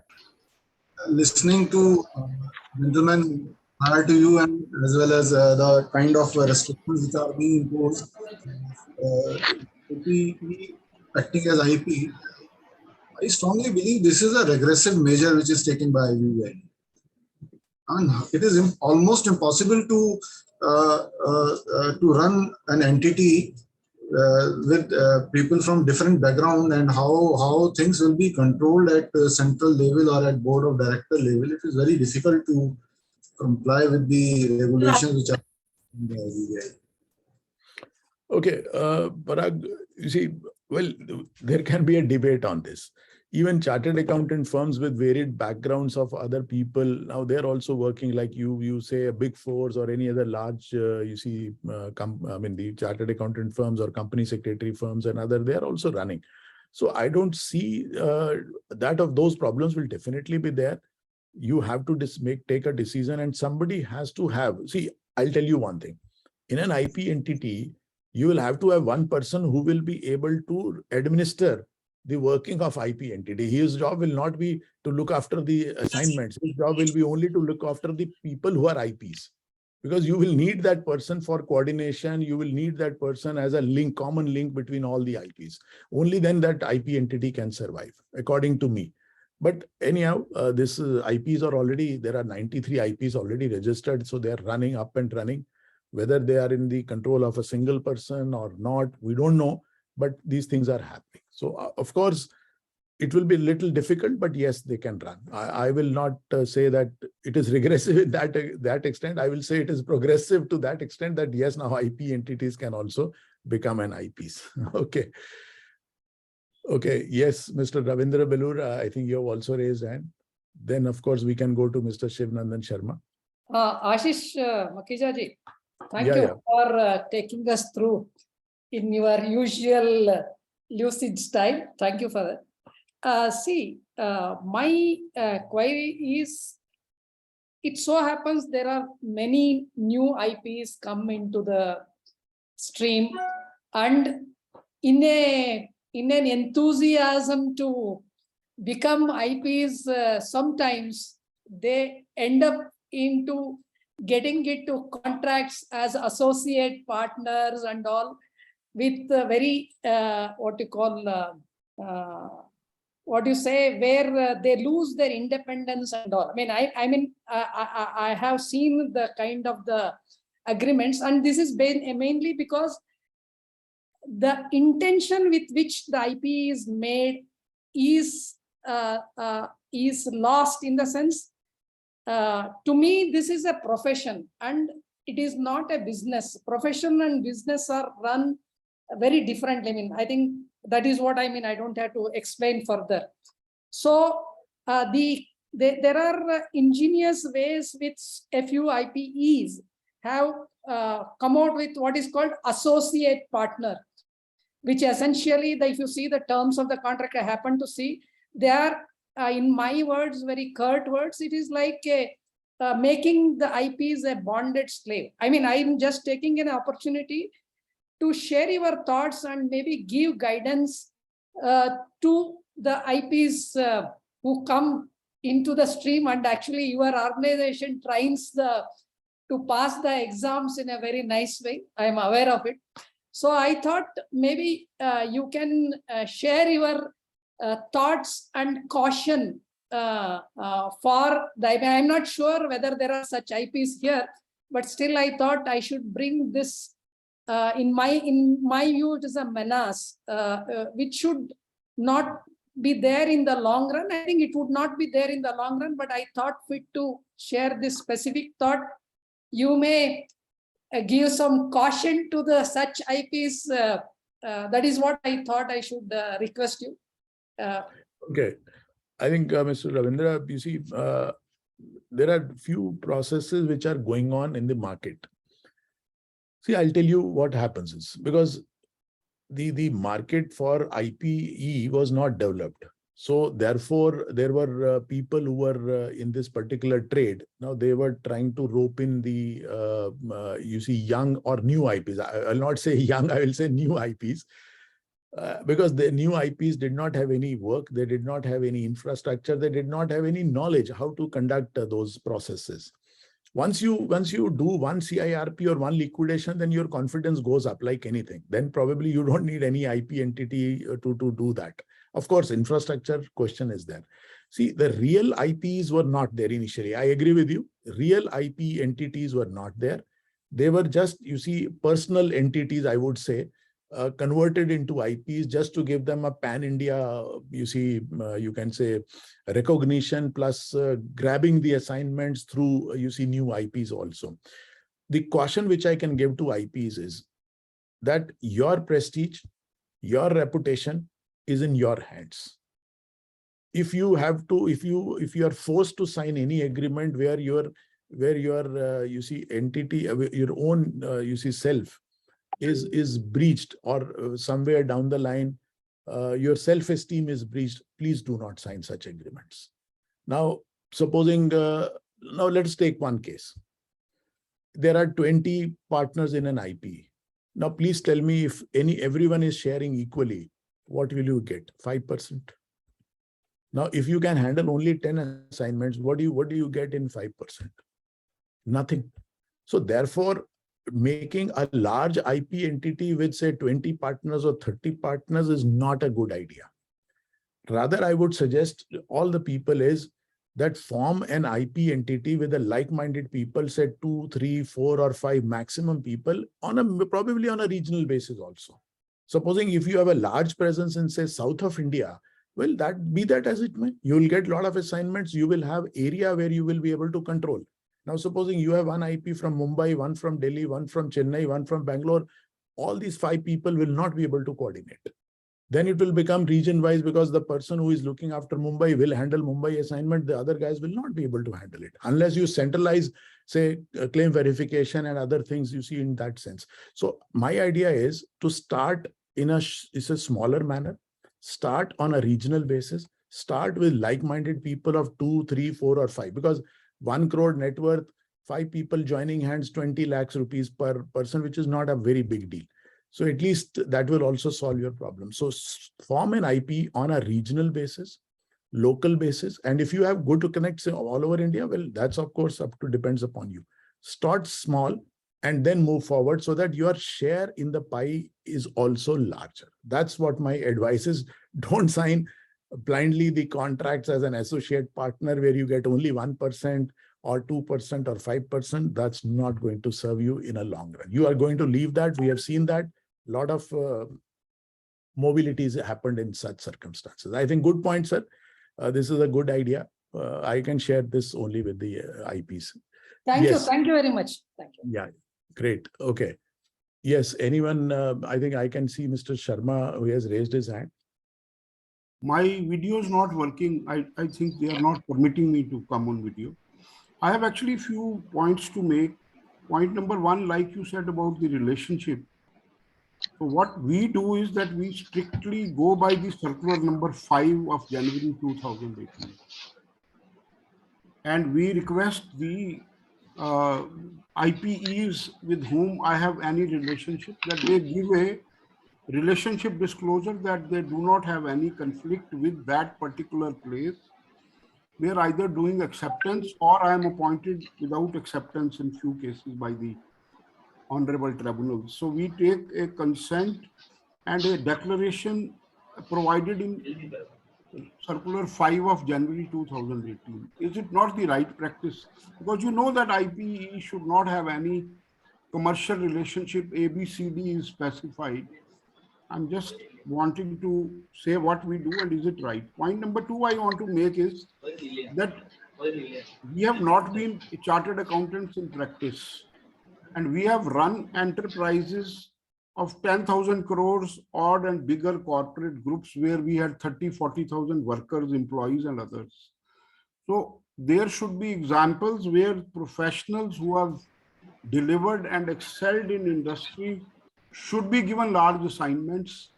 I propagate even ourselves where we have worked with industries and very large industries, that there is no need to have an IPE getting that assignment because it is to be done by human, because the entity will be doing no work, they will be coordinating.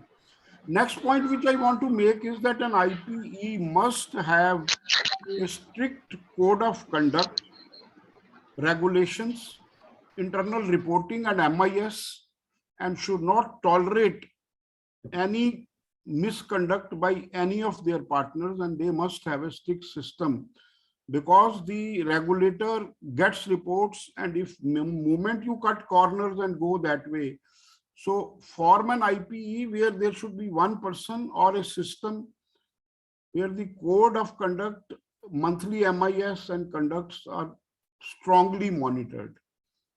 Thank you, sir. Okay, Sharmaji, 3 points you have made. Number one, insofar as relationship is concerned, you said you are following that circular of 2018. Well, that be that as it may. Why I mentioned this particular aspect is because because the code of conduct, which is given 23A, B, C, it has a specific definition. Now that definition cannot apply to IP entity. As I mentioned, it says 524A. 524A is relationship in relation to an individual, related party in relation to an individual, which cannot apply here. So all I'm requesting the IBBI is to modify this so that the clarity is there. Of course, those relationship guidelines and other things which you are following, so circular, that's all right. But what are the circulars? Circulars do not have the legal force. We all know that. So tomorrow there could be an issue on this particular aspect. Number two, as far as getting assignments is concerned, I think everyone who is an IP, they have got huge experience, right? Everyone has got 10 years, 20 years, 30 years experience. We all know that. They're all experienced IPs are there. Some are in banking industry, some are chartered accountants, some are company secretaries, some are cost accountants, and many fold experiences are there. But see, as far as the allotment of assignment is concerned, it's a competitive market.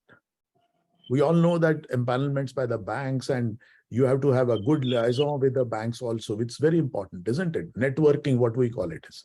So unless you have a good networking, assignments will not flow. Nobody, you see, will know, you see, X person if you're sitting at home and not reaching out to people. So therefore, networking is extremely important. But you see, on the aspect of, you said MIS and other systems, well, an IP entity has to have that. And the code of conduct which has been given by IBBI, I consider as a minimum basis. You can have even stricter code in your organization if you want it, and you must have it.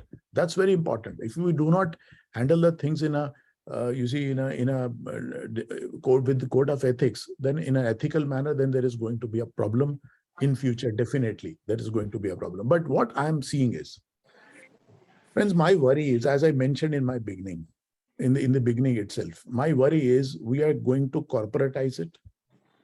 Banks will also now come out with some guidelines that more than 2,000 crore or 3,000 crore or large companies should be given only to IP entities. I think they are going to come out with these guidelines. So larger assignments as a single IP, well, probably we'll have to forget it in future. Maybe this may not happen in next 6 months or 1 year, but I'm seeing that writing on the wall. After 2 years, 3 years, 5 years, we will have big fours, big fives in IP entities also. And this limit of 10 today, which is existing, my dear friends, and I'm telling you, this will also go away within next 6 months to 1 year. Please mark my words. And we will have a debate after 1 year. And then we will see that even this limit will go away. And if that limit goes away, we are bringing in monopolization. We are bringing in Big 4, Big 5, or Big 10. I don't know. But this is going to happen. I can see that writing on the wall. So therefore, let's not be worried about it. Of course, I mean, IP entities will not be interested in a 1 lakh or 2 lakh rupees cases. They may be interested because they will be able to afford it. They will bring in competition. They will grab the work, and then they will start generating other revenues from other models also. Well, I don't want to debate on an ethical forum those kinds of issues, but this is going to happen, friends. So we will definitely have to, you see. But sir, those regulations should say that those Big 4 should not do that. Any work with that client should not have done in last 3 years. Then Big 4s will have that issue. If you are doing SR kind of issue again, then I think none of the Big 4s will be eligible so easily. Though right now they are doing it. Sir, let us understand why this IPE entity as an IP has come. Let us understand this first. This has come because of certain banks have also put in their suggestions. This has come because of the suggestions by some IP entities also. This has not been suggested by, you see, any IP, individual IP. So, and those forces, now they can definitely put in and some more pressure and to do away with 10 assignments. Now, if that limit is relaxed for IP entity, because they'll say, oh, we are 5 partners. We are not handling any individual assignment. Why don't you give us 50 assignments then? This is going to happen, my dear friends. I'm telling you.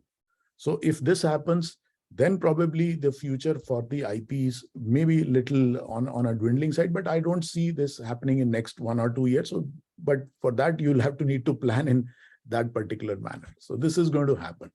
Okay, we can have some more questions if any more questions are there. Sir, in the chat box, Ma'am Neeraj Bansal ma'am has put in a question. She has put it to me because she said that she's not able to raise hand. So what she's saying is, if disciplinary proceedings are pending against the IPE, so till the time of its disposal, can other members of IPE take up new assignments or not? So in a way, what is going to be the impact on the members? Okay. I think that's a good question. Well, as I mentioned, if the disciplinary proceedings are pending against an IP, even today, then they are not in a position to take up fresh assignments. So here, let us understand, IPE is an IP and a show cause notice has been issued to IPE. So that IPE will not be able to take up fresh assignments. But as far as the individual IPs are concerned, who may be the partners or directors of IP entities in their own individual name, unless a show cause notice has been issued to them, they will be able to accept any assignments. So I hope I'm clear on this. Show cause notice, yeah. Yes, ma'am, go ahead. But if the IP is only impaneled and the IP members are not impaneled in their individual capacity, in that case, if IP is under disciplinary proceedings, can the members take up new assignments? No, see, the point is empanelment is a must, of course, unless, see, if I'm an IP and I'm also a part of IP, now there will be 2 empanelments. One, my individual empanelment, and second, IP empanelment. Obviously, I'll continue with that. Otherwise, if you're not empaneled, if you don't hold AFA, then how will you be able to take up assignments? So those are mandatory conditions. Please treat IP entity as a separate IP altogether. So any action which is taken against them is not an action taken against IP. So let's be very clear on a conceptual basis. Okay. Okay. Thank you. Yes. Any other? Sir, hand was raised by CS Satya Devi Alam ma'am. Yes, sir. Good afternoon, sir. Good afternoon. I suggest, I have already raised my queries, for which I was replied by Mr. Khandale. But what I suggest is we require some regulations for the members of the IPE. That is what I suggest, because it is not clear at all. What is the responsibility of each IP in the IPE, and what is the accountability of the other members? How it should be handled? I suggest separate regulations can be devised to clarify on all these issues. That will be better, I feel. What do you suggest? Yes, ma'am. You see, I will not suggest that. I have a different opinion. The reason is we are already over-regulated. You want another regulation to happen. See, please understand.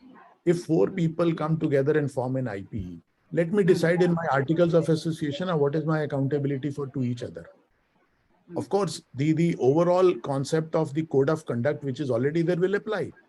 We are not denying that. But why do we want some more regulations to happen for my internal functioning?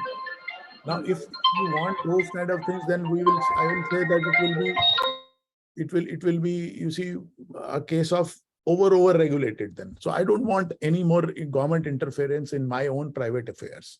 So if I form an entity, I will have my articles of association. Let it be a corporate freedom, just like in a case of companies. We have a corporate democracy, we have corporate freedom, articles of association will guide, and the board resolutions will happen. But yes, as Mr. Sharma suggested, you can have your internal code of conduct for the partners to follow, for the IPs to follow, which kind of can be based upon the model code of conduct, and it can be stricter than that also. So I think it will depend upon the culture and the values of the IP entity, which will be given to IPs. No, I'm sorry to interrupt. This is not regarding the functioning of the IPE, but as regards the number of assignments that can be taken. Now you said it is 10 for CARP and no limit for liquidation. All those things now you have said, but I don't think there is a link for the IPE with the IP regulations. Wherein it is, unless you said we were not clear, till the time you said we were not clear on the number of assignments that can be taken by an IP. Only on these issues. No, madam, already it is there in Yes, it is there. Code of Conduct, Article 22 is there. So that will continue to apply for all IPs. Yeah. So that clarity is there. There's no question. Only thing is, I'm only worried that this limit is going to be, you see, you can say liberalized for the IP entities tomorrow. I can see that. Today it is 10, but it is going to go beyond 10 also.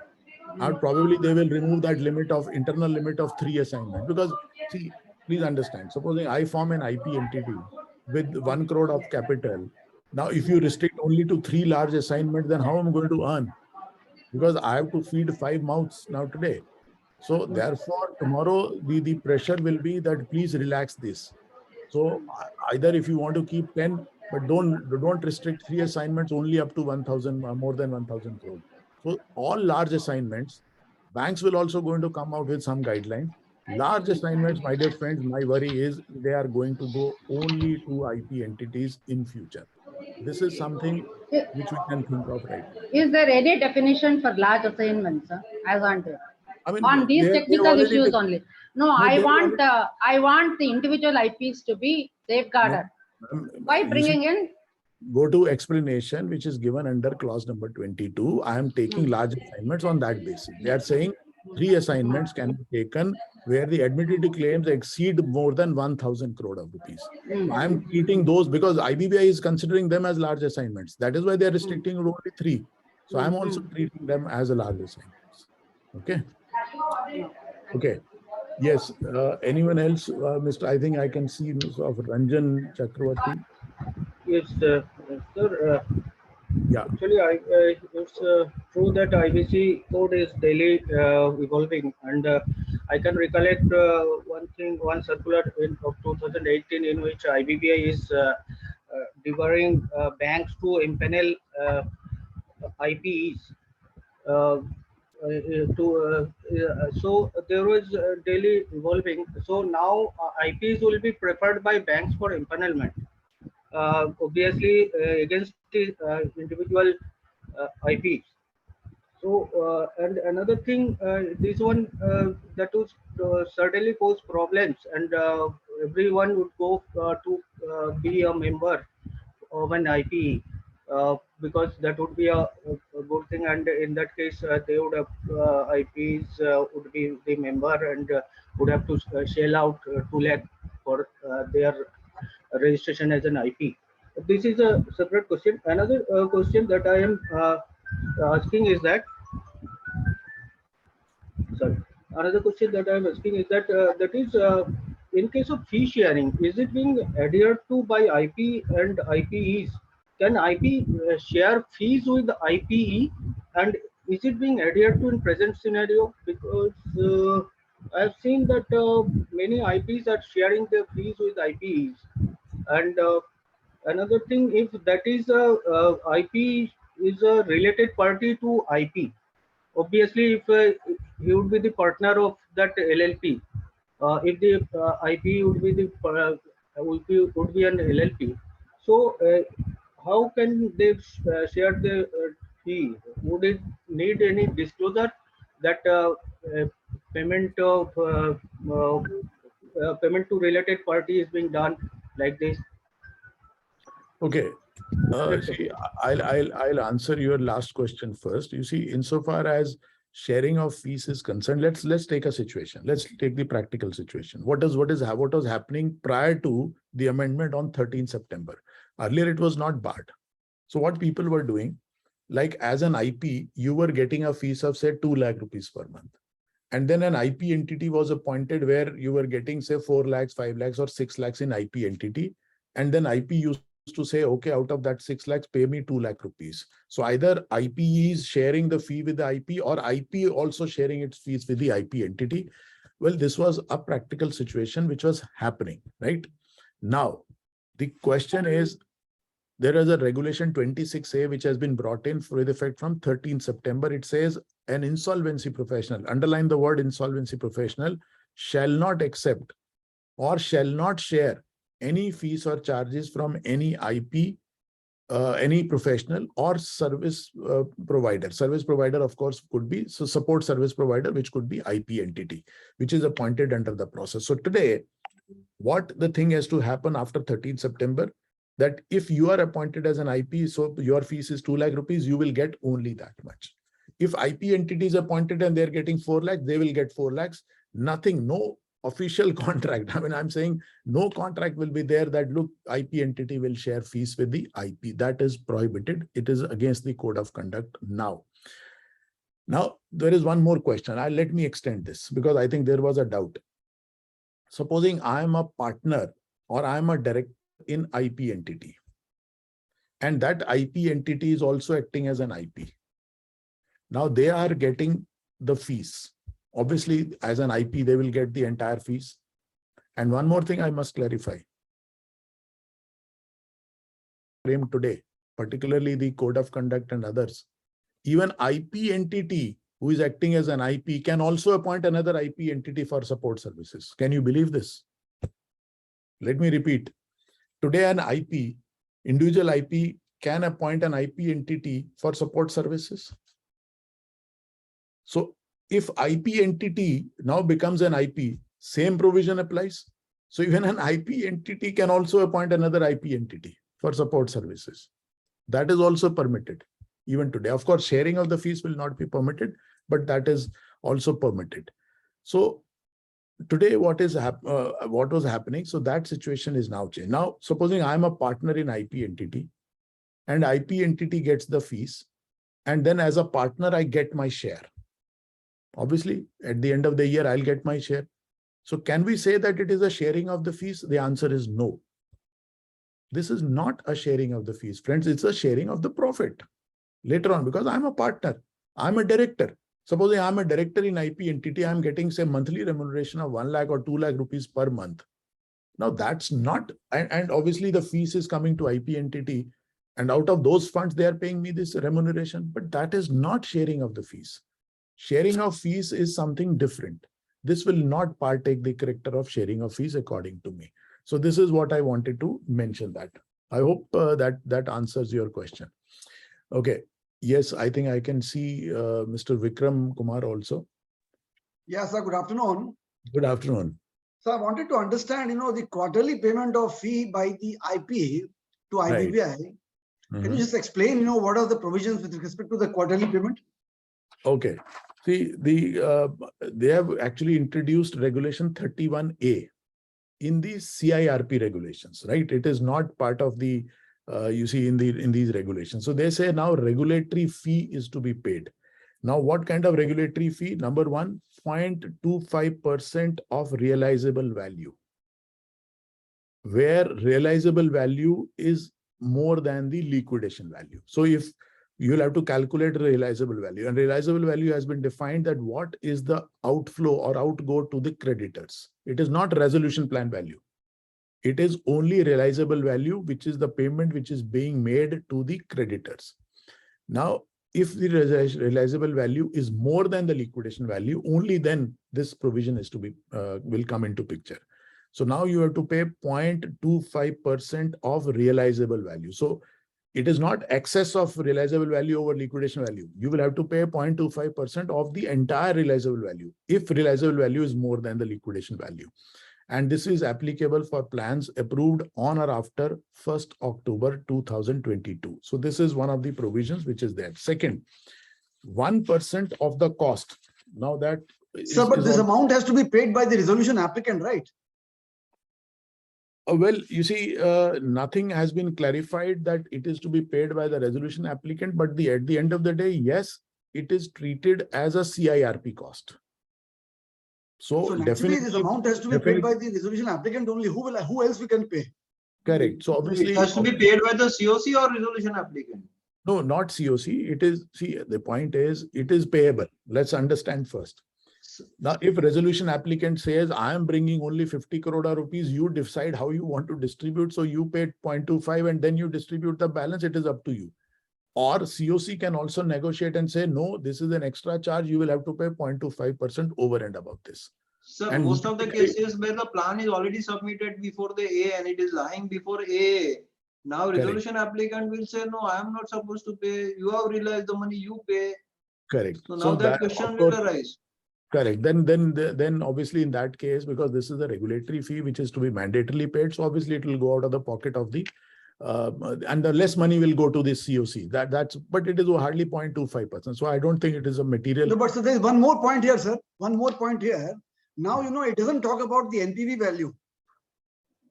No, it doesn't talk NPV. It is talking about realizable value compared to the liquidation value. So my example is, sir, suppose the liquidation value is 100 and the resolution plan makes a payment of, say, 150 rupees to the COC members in 10 years' time. Acha, okay. So you are saying that realizable value should be taken as the net present value and not the future value. That's what you are saying? Yeah. So my confusion is, I take the actual payment in 10 years or I take the NPV, on that amount. Okay, good question. The way it has been drafted is the actual payment to the, you see, it doesn't talk about the NPV. So even if the creditors agree that they will get payment after 10 years, that will be the absolute amount which will has to be compared with the realizable value, liquidation value. So there is no concept of NPV. You are right that this should also be considered, but this has not been considered. The way they have defined the word realizable value is the payment which is being received by the creditors. So I will take the absolute terms and not the net present value. The second and within 30 days of the end of the quarter when the plan is approved. That is what I'm coming to. The second regulatory fee is at the rate of 1% and which is to be calculated on the cost which is being booked in the insolvency process cost for hiring of professionals or other services. So professional or other services. Other services, of course, they have not clarified. Can we include even the cost paid to, say, security agency into it? Can we include the cost paid to some other agencies also? The answer is no. When we are talking about professional services, hiring of professional or other services. So other services, I will also interpret by using the rules of interpretation, usdom honoris, where we say that the other services will also take the same color of the professional services. So any payment made to, say, IP entity, any payment made to, say, valuers or forensic auditors or other professionals, when you hire those professionals, so in that event, you will have to pay 1% of that cost, and this needs to be paid every quarter. But sir, who will bear this expense? It is a part of CIRP cost. So naturally, it will be borne by the resolution applicant because they say it will also be treated as a resolution cost. So this is mercantile or sir, cash one basis? point here, sir. Just a minute, sir. One point here. The payment is on accrual basis or actually paid basis? Because a lot of times the bills are booked. The payments are not made by the COC. Sir, the IBBI is very smart. They have used the word cost being booked. So booked means accrual. So it is nothing to do with the payment or you see this But thing. the So end of the day, No. the end of the day, the problem is whose responsibility, liability is to make the payment when the RPs are not able to realize their fees. How do they make payment to IBBI? Well, you see, the point is you are absolutely right. Now here the IBBI will now come into picture now, because earlier they were keeping their hands off, the payments were not being made to IPs. Now they say, oh, my money is not being paid. So now they will have to come out with some formula of making the payment. So I think it's definitely a good thing that now IBBI will say, because IPs will say, sorry, we don't have funds in the company. How do we pay? Because they have not made the responsibility of the COC to contribute for this particular payment. So on the basis of being booked, if you don't have funds, obviously you will treat it as payable and you will book it as a part of the CIRP cost.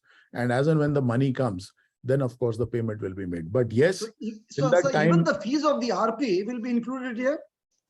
No, that will not be included. You see, please understand, you are already paying 1% on your fees to IBBI at the end of the year. So there will be no duplicacy.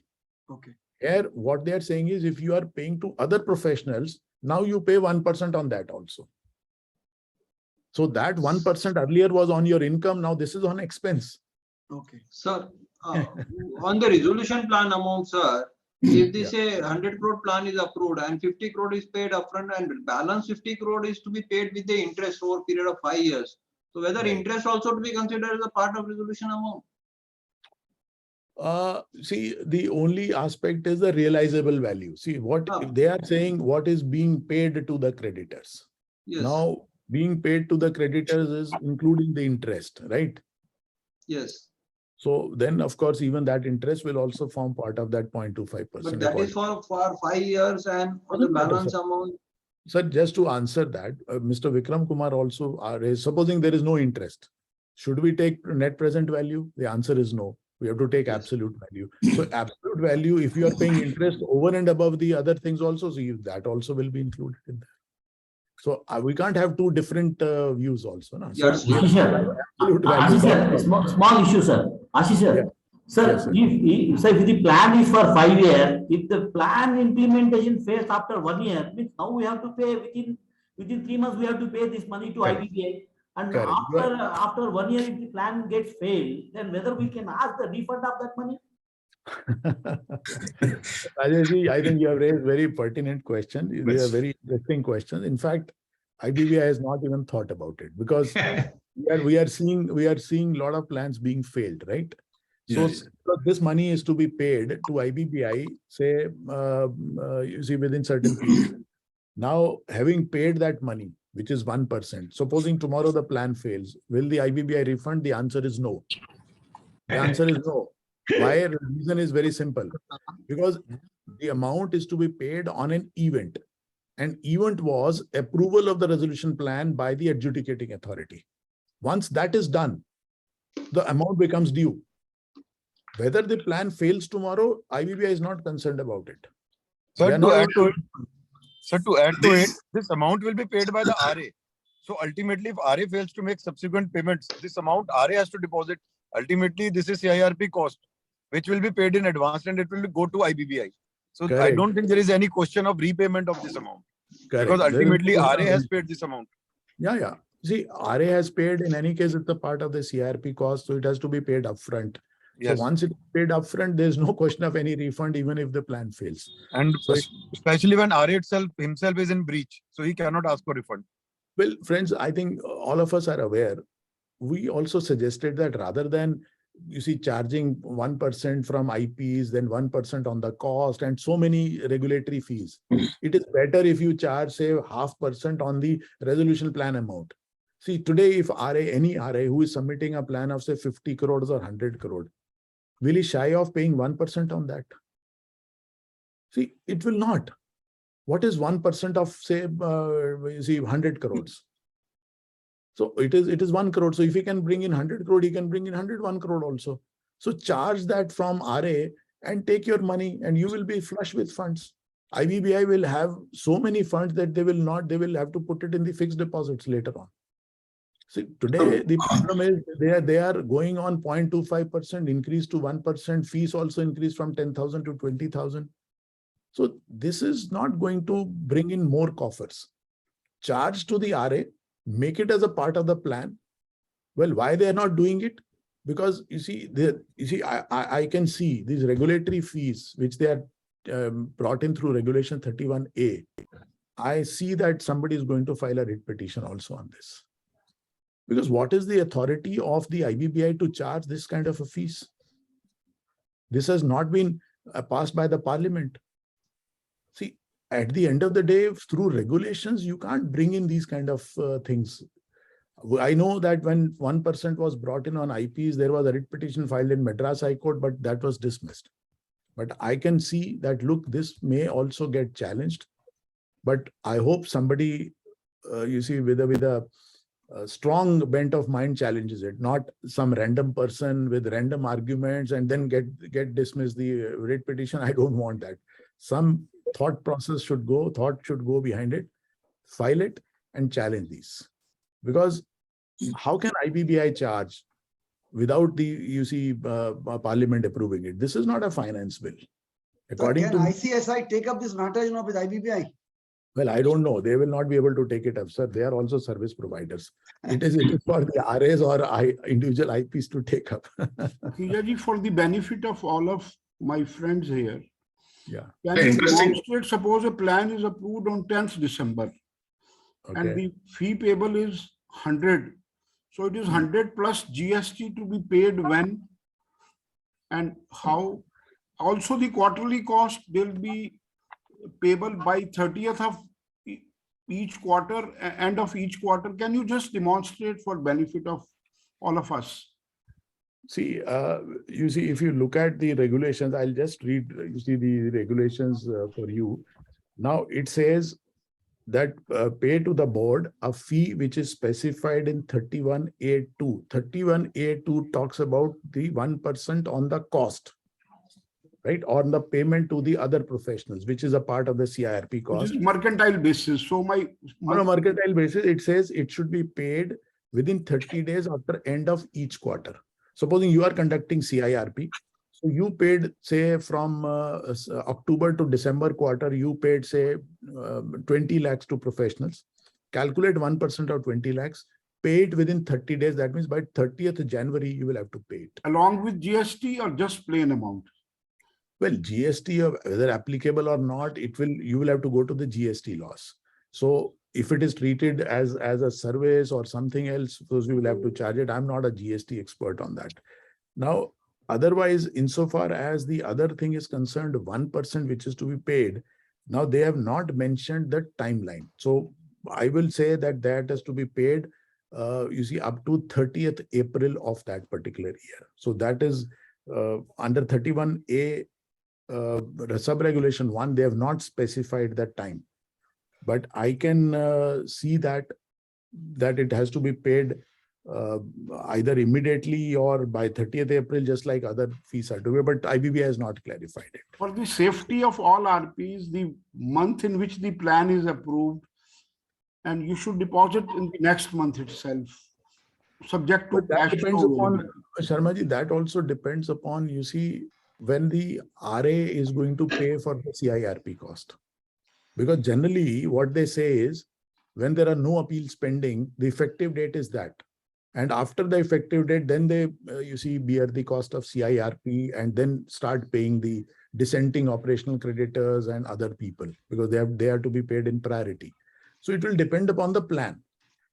But insofar as this payment is concerned, IBBI has not clarified when it is to be paid.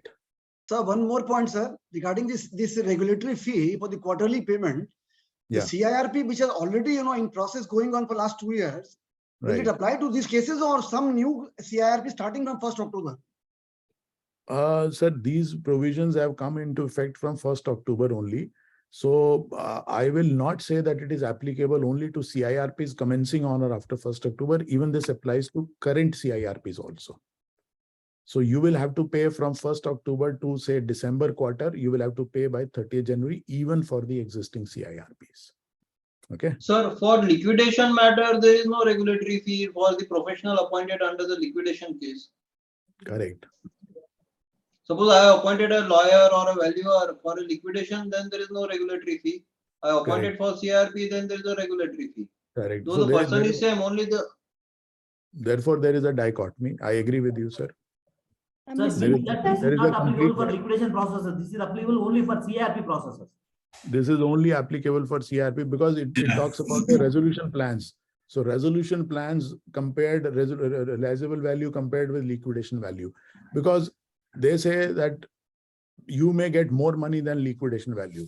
In liquidation, you will get only liquidation value typically. So therefore, they are not charging any fees over that amount. But professional service is same. No, either I appoint for liquidation or CRP.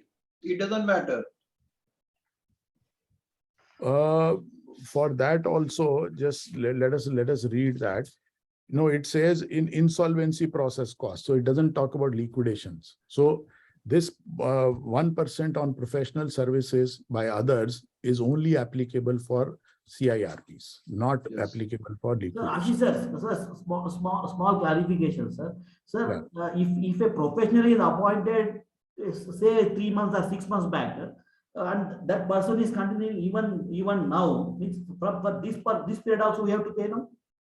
Yeah, this Sir, is not a new appointment. I'll tell you, these provisions have come from 1st October. So whatever you have paid prior to 1st October, that you will not have to do that.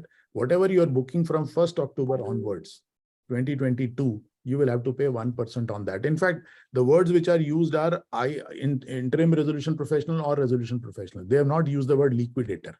So what our problem is that we are not booking prior period even because of the TDS issues. So now the rise that in the quarter ended 31st December, will I be booking from 1st October to 31st December or whatever I have not booked till date? Because I will be otherwise violating the TDS provisions. Sir, the point is, you are right when you say, when your last sentence is right.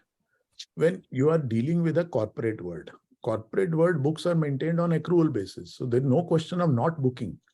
I don't understand why the booking will not be done. So whatever is due has to be booked as an expense. If it is booked as an expense, TDS has to be done. Similarly, that will also be paid. So whatever you have to book, you will have to pay. So this is exactly what the thing is. Okay. Yes, sir, we understand that whatever booked has to be paid, but then I don't have the money to pay TDS. I don't have any money to pay the GST. How can, and if I ask you to pay, raise the bill on me and I don't pay you, how are you going to pay the GST? Correct. So all these practical difficulties are there in insolvency cases. No, it is not our a simple request case. to IBBI should be on cash basis. They should actually rectify it to cash basis. Right. So now the question is, you are not paying it. So it becomes due. That's all right. I mean, if you don't have funds in the company, IBBI can't force you to pay from your own pocket. So when you file a form, you can always mention that not paid because there are no funds in the company. So that is all right. I don't foresee any problem in that. So I can always say not booked.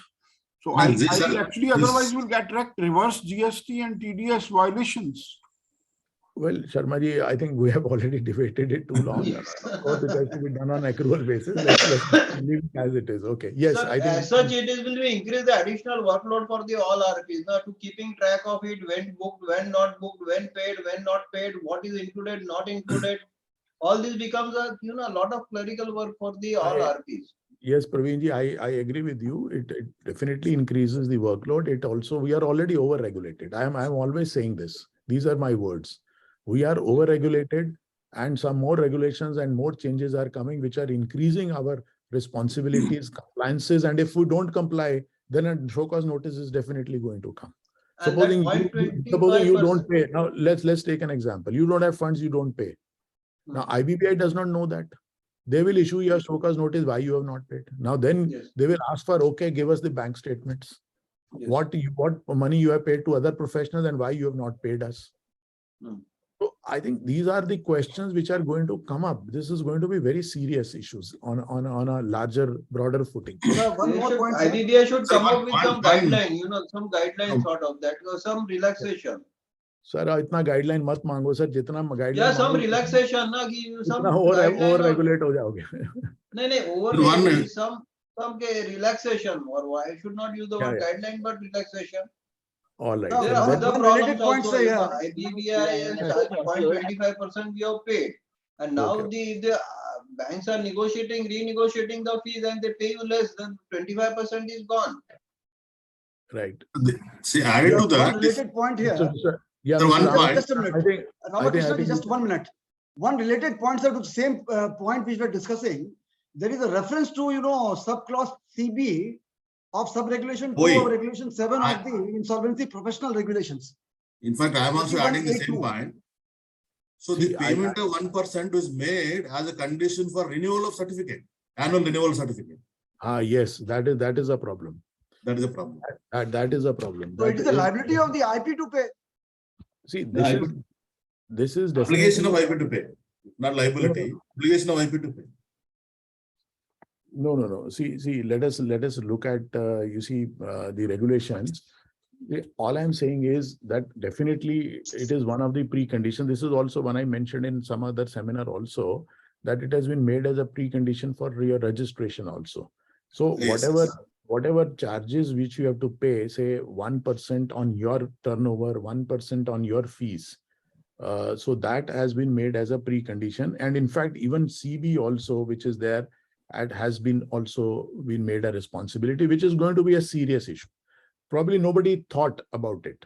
They did not think about these things. So this is going to create problem, but definitely I can see some changes coming into this. Sir, good afternoon to you. Good afternoon to you. This is Bhuvaneshwari. Yes. I'm sorry. I'm sorry. I don't know whether I missed this clarification, but I want to. How about the appointment of security guards, appointment of contractors for real estate projects? Because crores of money will be given to the contractors in real estate projects. Are we supposed to pay 1% of the amount paid to IBBI? No, ma'am. We have already, mentioned that they are saying for hiring of any professional or other services. Now, the question was how the other services are to be interpreted. Yes. I will treat as a lawyer other services. I will club it with professional services. So because we will apply the principles of jusdem honoris. Yes. Where if the general words follow the specific word, general words also take the same color.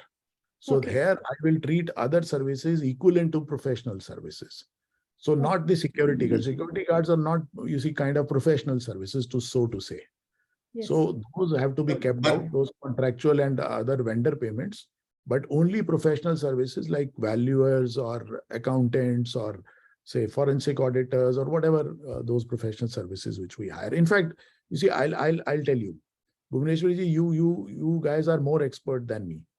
If the form number 3 which you file with IPA, yes, you file that form 3 every year. Yeah. Now, if you go there, the column which says professional services is a separate column, and then other charges are separate. Yes. Also, the TDS of 2% we pay for deduct on the contractor fee, whereas it is 10% on a professional fee. Correct. So therefore, in form number 3A, whatever you are mentioning in the other professional services, only 1% on that you will pay. Excellent. Not in other services, because security agencies you cover under other services, or other than professional services. So that will not cover. Thank you. Okay.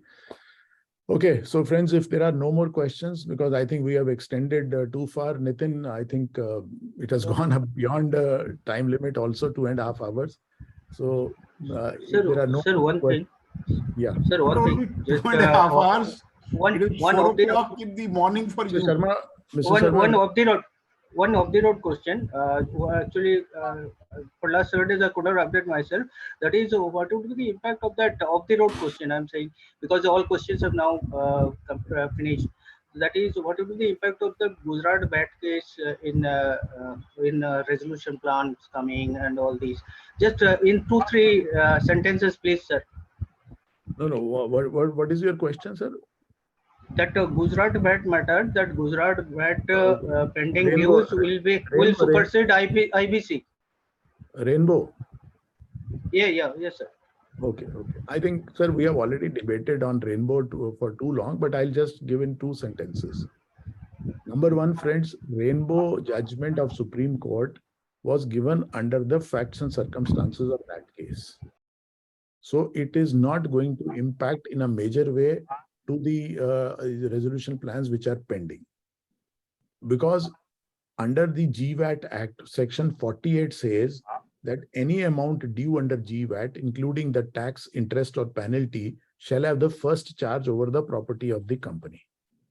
Now, if this similar provision exists in other laws, right? If you go to GST Act, Section 82, Section 82 is there, which is quite similar to Section 48 of GVAT Act. Now, under Section 82, there is a slight difference. It says, save as otherwise provided in IBC.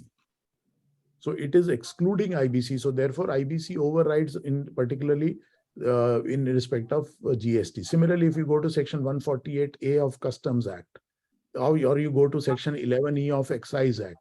So those are also saying save as otherwise provided. So therefore, the things are not, you see, things are quite different from Rainbow judgment. So what I suggest you is this, friends.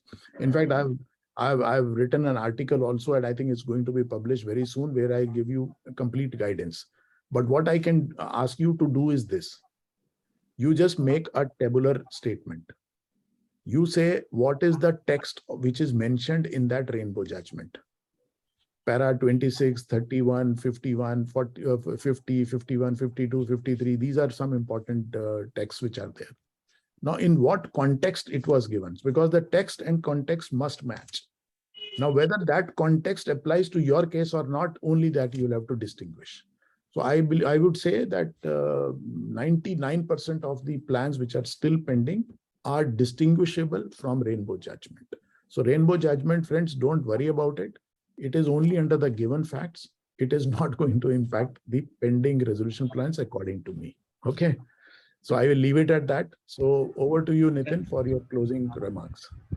Thank you. Before Nitin speaks, I want to, on behalf of everybody say that such a dedication that you started at midnight, maybe 1:30, and now it is almost 4 o'clock, early morning.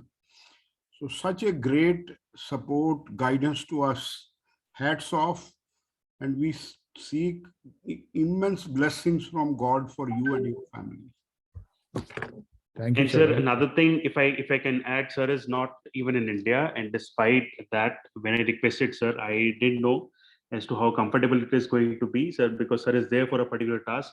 But still, when I said, sir, IPs would like to know your views, your understanding of the provisions, sir immediately said, yes, I'll be available. It's been whole night for him. Now it is 4 o'clock morning. Where is? Really, we are all indebted to you for your time and. No. I think, see, friends, it's my passion to share knowledge, and I also learn so many things from all of you. So I never miss that opportunity. And I must thank ICSI and particularly Nitin for considering my name. You see, whenever he comes back to me, I'm not in a position to say no to him. So I think thanks to ICSI and Nitin also, I think I'm so delighted and glad that I could join this program. Thank you, sir. Sir, professionals will definitely enjoy if you are there in the session, sir.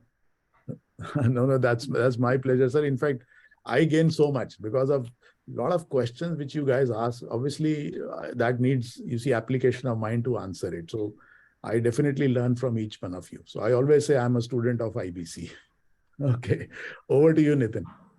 Right, sir. So thank you very much. And participant, just to inform you, because there was a query about Rainbow judgments, sir also took a session elaborating on that judgment. I have posted the link to that, the YouTube link to that. So easily you can watch that. What is the tagline of that judgment, Mr. Nitin? For us to quickly. Sir, you can, I have, if you see the chat box, I have put in the YouTube link for that. In fact, what you can do is you can go to the YouTube channel of ICISI. We have included that. So you can easily see there. So I believe that is the last video that we uploaded. Yeah, I think Nitin is right. I forgot that. In fact, ICSI conducted a program on Rainbow and other Vidarbha judgment. 2 judgments were taken up. So here is a video link. You can go there, and it was a very detailed kind of a discussion which we had. So I think friends will be benefited if you can just look at that. Thank you, Nitin. So, sir, on behalf of all the participants, on behalf of ICSI IIP, I thank you for your elaborate discussion. Thank you, sir. I mean, taking out so long time and without any kind of, I mean, you must have other things also to do. Still, you took out so much time. So thank you very much for that. Pleasure. Pleasure is all mine. Thank you. Thank you. Thank you so much once again.